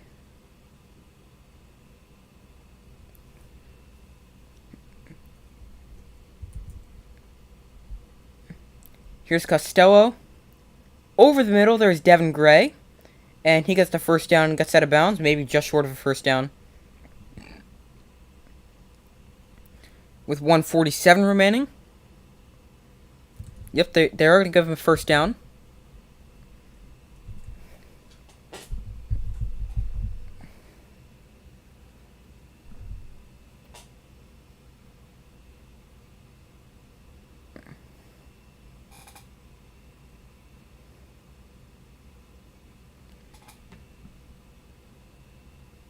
There's definitely still a chance for the Stars. 1:47 remaining.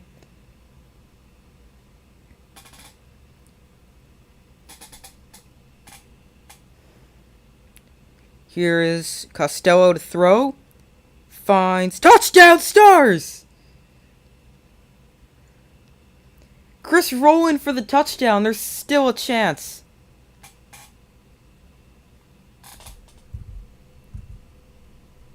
Sorry, I know when I look down you can't see my facial expressions. Now, why is this so far behind? They haven't even scored yet. Alright, sorry, I'm having technical difficulties with this computer. That was huge.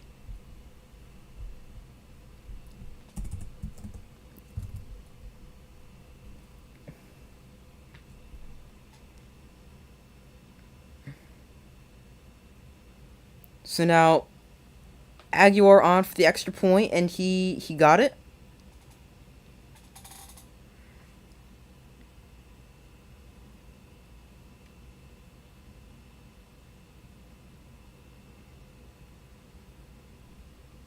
So now, no, you don't need a squib kick. 4th and 12 from your own 33-yard line. If you make it, that counts as the onside kick.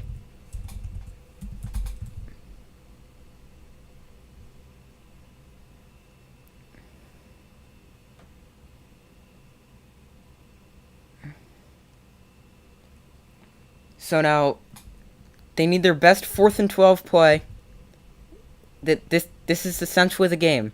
There's still 1:43 left, so plenty of time. And they only need a field goal. If you convert, they say you make it, you take it. Time 1:43. 4th and 12. In place of an onside kick.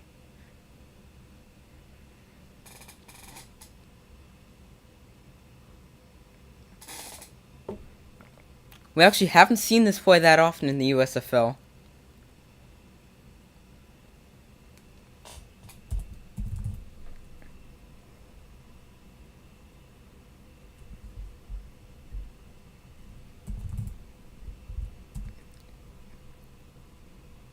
Costello is going to change the play, and timeout is called.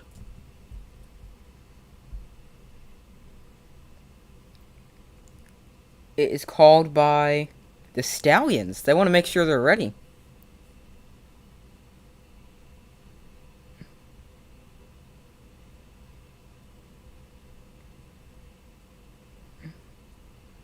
You meant onside, but we need to convert, yeah. This is a really cool rule by the USFL. It makes this so much more exciting.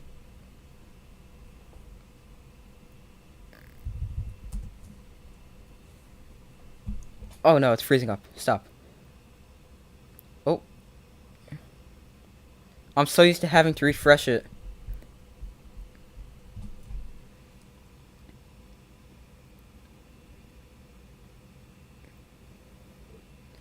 Fourth and 12. Onside kick. Oh no, it's freezing up.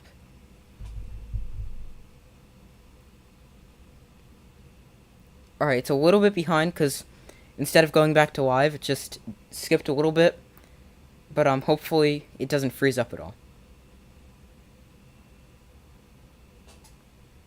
No, stop freezing up. Okay, just have to do it down here. Costello to throw. Over the middle. Juggled and incomplete. Intended for Chris Rowland, who's had a great game for the Stars. And so now the Stallions are going to get the ball there.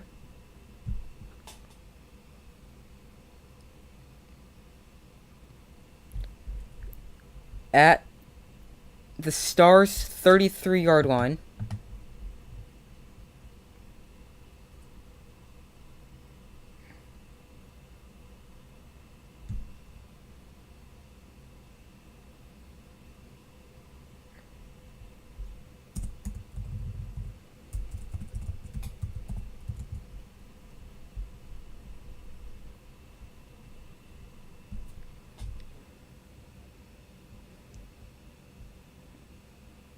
So 1st and 10.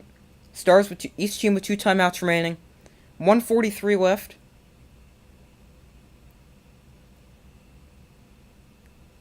Bo Scarborough is the running back behind Alex Magoo. And it is a give to Scarborough. And he's going to get stuffed at the line of scrimmage. Maybe even lost a yard there. The Stars defense needs a big stop as they spend their second timeout. And stop the clock with 1:37 remaining. This is just like the Chiefs-Bills, 20 combined points in 3:09 in the fourth quarter. That game, it was some absurd thing like time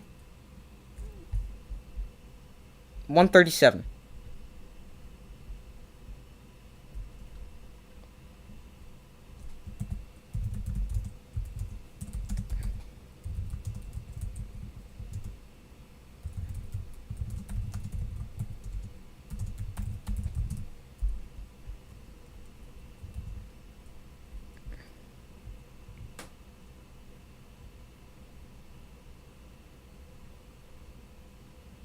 Stallions won in a close game. Made a good fight. And who do I think is going to win? The Stallions. Got a minute and 37 seconds left. They're up by 3. Second and 11. Here is Scarborough.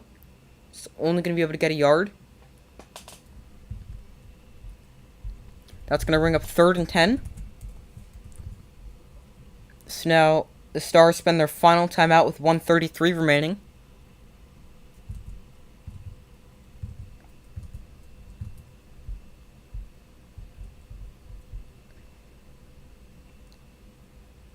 Which team am I a fan of? For this game, I don't really have a preference. If I had to pick one, I would say the Stallions. But, my overall favorite USFL team is the Generals. So now it's going to be interesting to see if the Stallions are going to go, if they're going to throw the ball here, or if they're going to keep it on the ground. But they do need 10 yards, so it's not a guarantee either way. If you throw the ball, you run the risk of getting it intercepted. I mean, you could still fumble the ball, but I feel like an interception is a lot more likely than a fumble.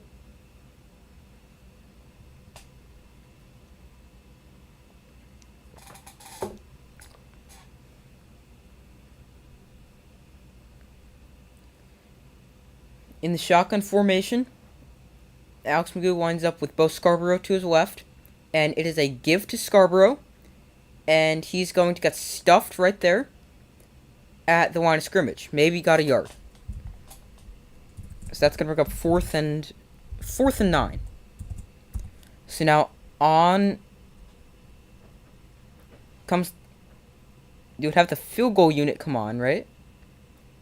Well, first you're going to wind this all the way down and call a timeout.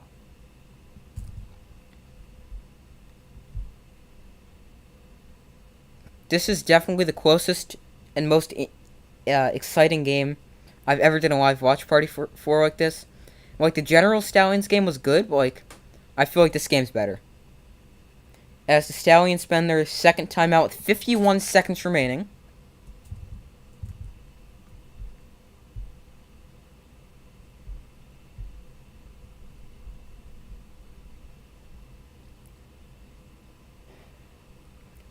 So Aubrey has missed 2 field goals today, or 2 extra points and a field goal or something like that.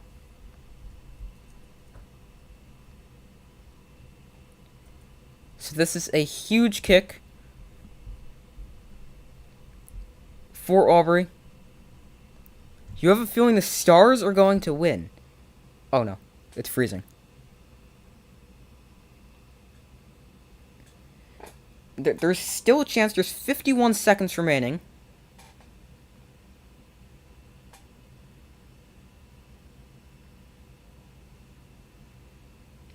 Fourth and 9. The Stars definitely have a chance. They are without quarterback Case Cookus, who was injured. Wait, why is the punter on? Are they going to punt it? They're going to punt it and try to pin him deep from their own 32-yard line. From the opposing team's 32-yard line. Because, I mean, a field goal makes it you have to score a touchdown. They're going to pin it up real high. And it goes into the end zone for a touchback. So some miscommunication there. There was 2 guys back deep back near the goal line. Alexander let it bounce, which, I mean, it's a good idea not to muff the punt. And it just went into the end zone. Time 50, no. It's not 51 seconds, 40 something seconds? Let me check. 45 seconds remaining. No timeouts for the Stars. KJ Costello in at quarterback for the Stars, so the clock will stop going out of bounds or getting a first down. Costello over the middle, high throw. There's Bug Howard. That's not going to get a first down. And now they're going to have to go. Where can you watch it? If you go to foxsports.com/USFL/scores. And are they going to spike this? Nope, they're not going to spike it. Because he's wasting too much time. You got to throw it, dude. Takes a deep shot, and that's intercepted. And that's going to do it. The Stallions are going to win.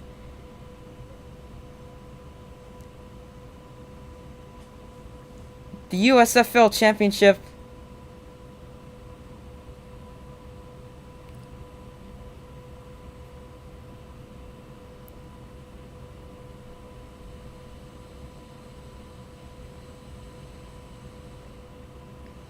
Who got the interception? The interception. The Stallions picked it off. And it was Christian McFarland. Yup, that's the game. Great performance by the Stars. KJ Costello just wasted too much time right there. If you don't see something open right away, I saw a quick out route that was open. And the Stallions win the USFL Championship.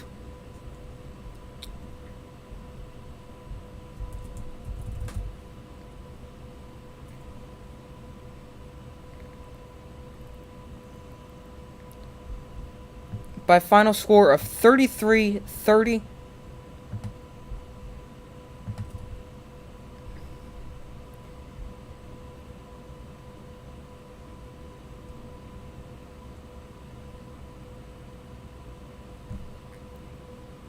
Right there, but going back to that play with the interception, Costello just wasted too much time.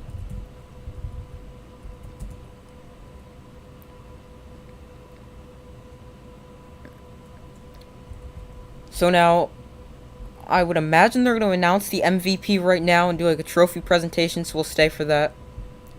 In fact, I'm going to put out a poll, who wins MVP?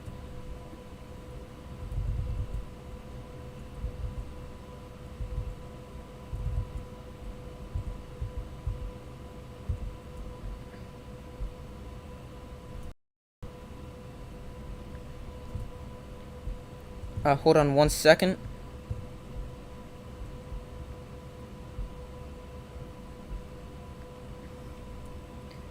So now, who wins MVP?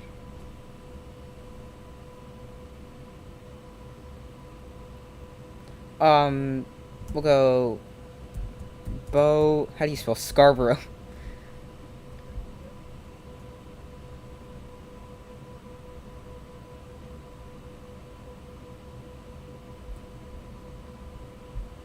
So we got Bo Scarborough. I'm just gonna copy and paste his name. It's so much easier.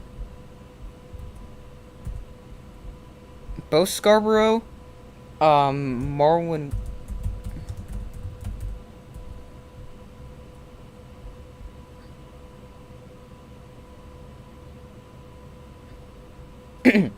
So we'll go Bo Scarborough, Marwin Williams. Hold on, this is being really slow.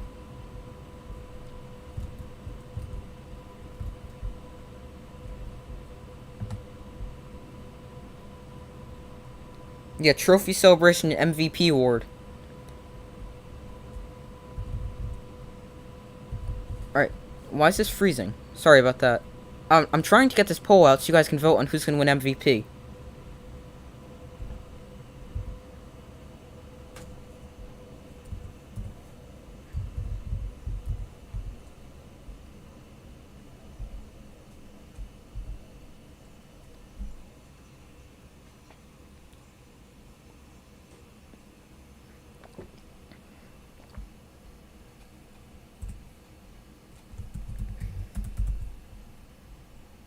Marwin Williams.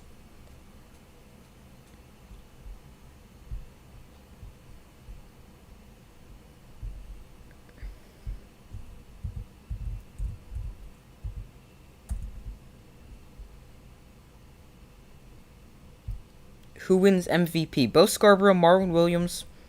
We'll go.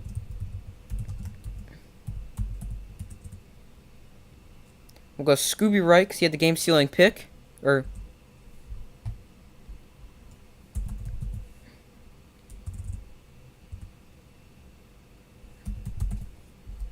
Scooby Wright, and I'll throw Jamar Smith and then an other. Oh, I can only put 4? Well, Scooby Wright / Jamar Smith. Alright, sorry, this is being really slow. I would have had it out like 10 times by now.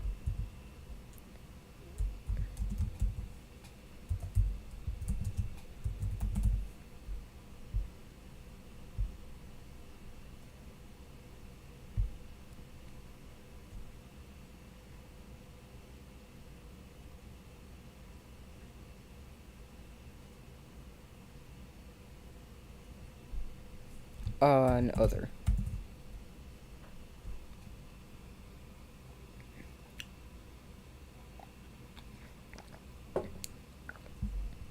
Alright, here we go. Here's the poll. So who wins? Sorry it took me so long.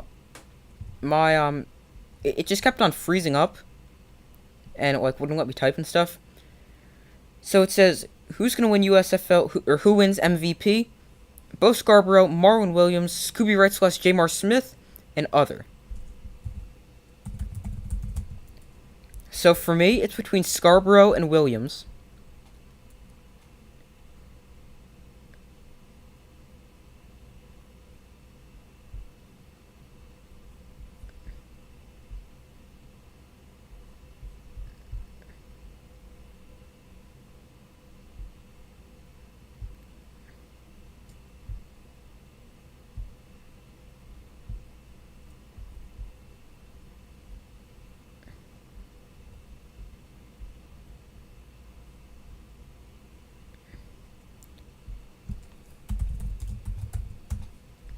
So,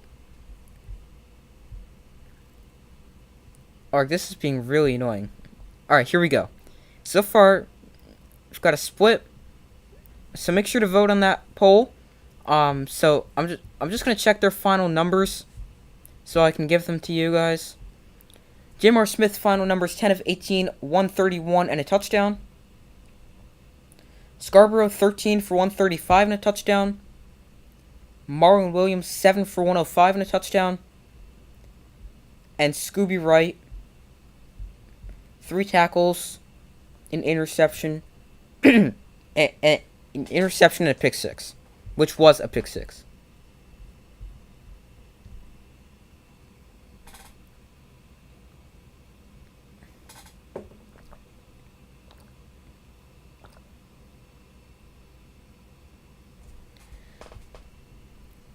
So,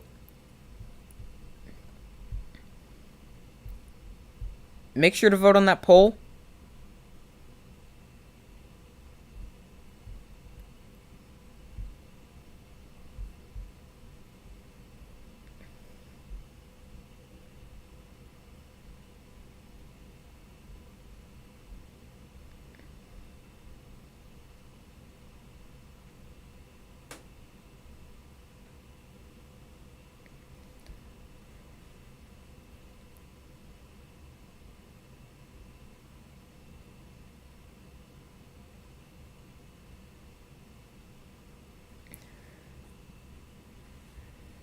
So, let me know who's going to win MVP.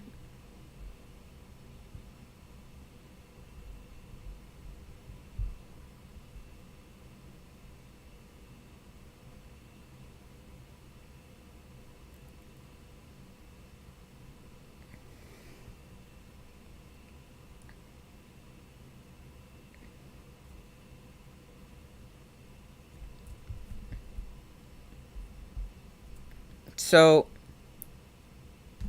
I really have no idea who's going to win MVP.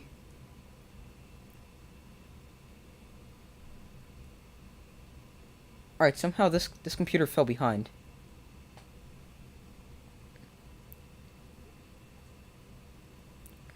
So, who's going to win MVP? Was it Scarborough because they handed him the trophy? I mean, I have no idea.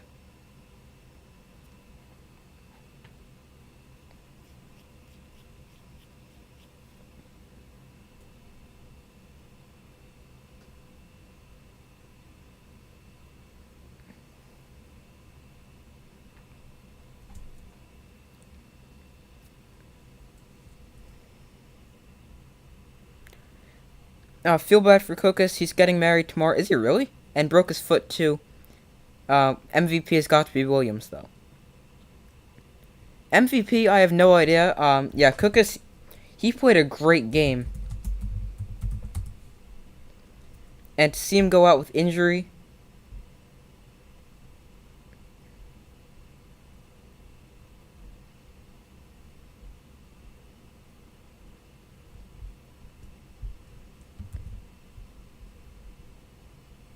But for me, MVP, I don't know.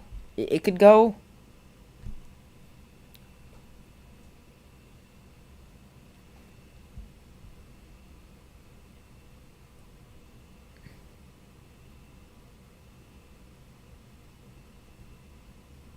The MVP is Victor Bolden? What? How is it Victor Bolden?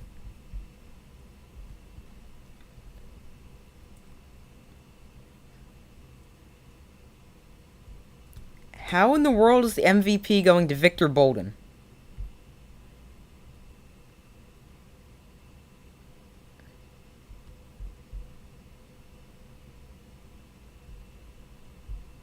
I mean, he was good today, but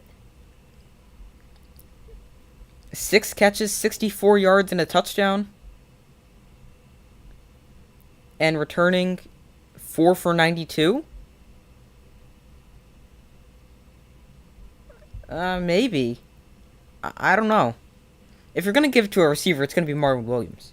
That's what I'm thinking. That's. I disagree with MVP there.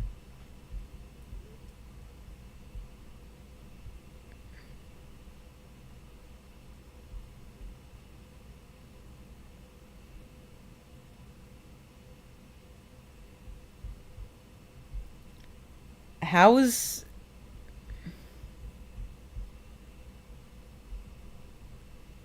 I don't get how Victor Bolden's MVP. He had a good game, yes.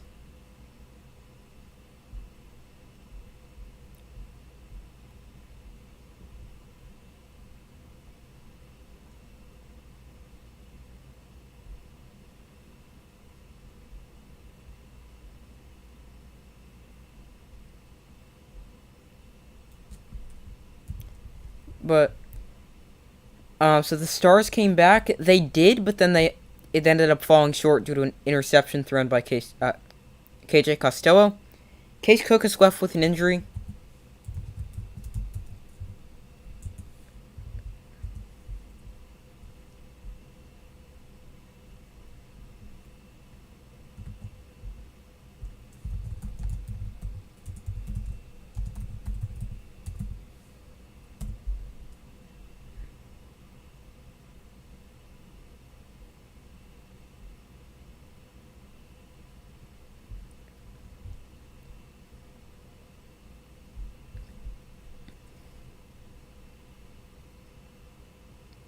You wish the Stars won.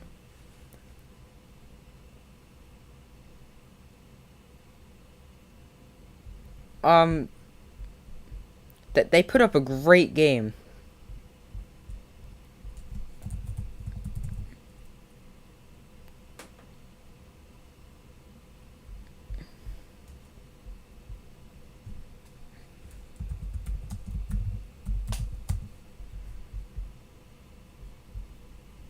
So great game played by both teams.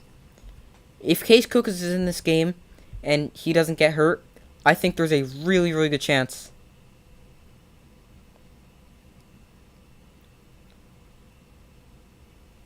Um,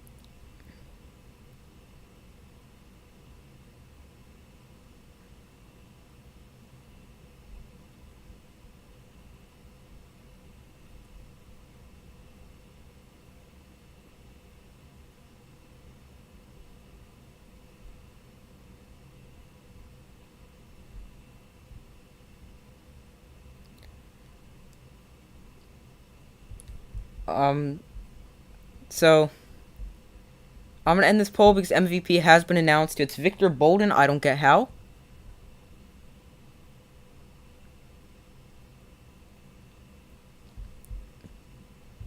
But Yeah, somehow it's Victor Bolden.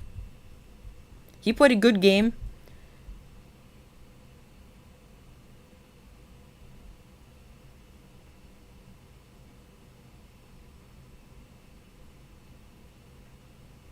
There's people saying he broke his fibula? How do you know that?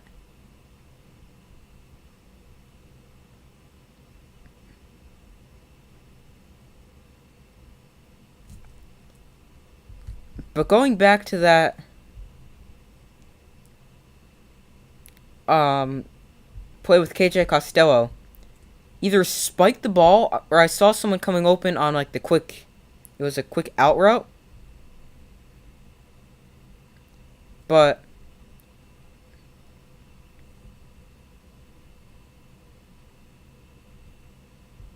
I don't know. I just feel like he either should have thrown that right away, or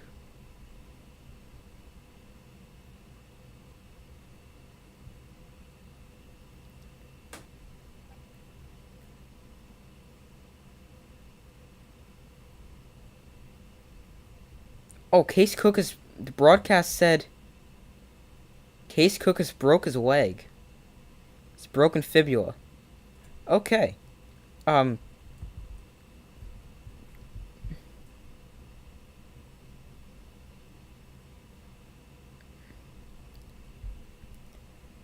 So hopefully Case Cookus has a speedy recovery. But that was a great game.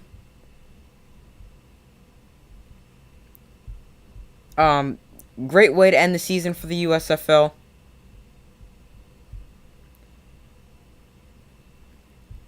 As Dolphins might go to playoffs because Tyreek Hill. I don't think it's going to be just because of one player. They have improved a lot. They've improved the offensive line this offseason. Playoffs, they're a borderline playoff team. They were a borderline playoff team last year. I think they got better, but I think a lot of teams in the AFC also got better.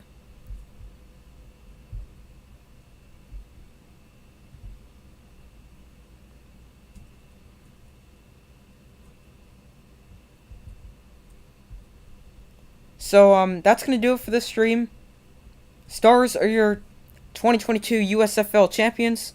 Oh, sorry, the Stallions are your 2022 USFL champions, as they defeated the Stars by a final score of 33-30. There will be a few more USFL videos coming in the future. Tomorrow we've got my final USFL power rankings, like of the entire season. Also, happy 4th of July to everyone. And so also we've got players. I may do a USFL redraft after the first season. Also, I'm going to do players in the USFL who deserve a chance in the NFL. So thank you guys for watching. Make sure to like and subscribe. Turn on notifications so you don't miss any upcoming videos. So thank you for joining me. We had a great game. Stallions defeated the Stars 33-30. Make sure to like and subscribe. I do my best to post as often as possible, and I will see you guys in the next video.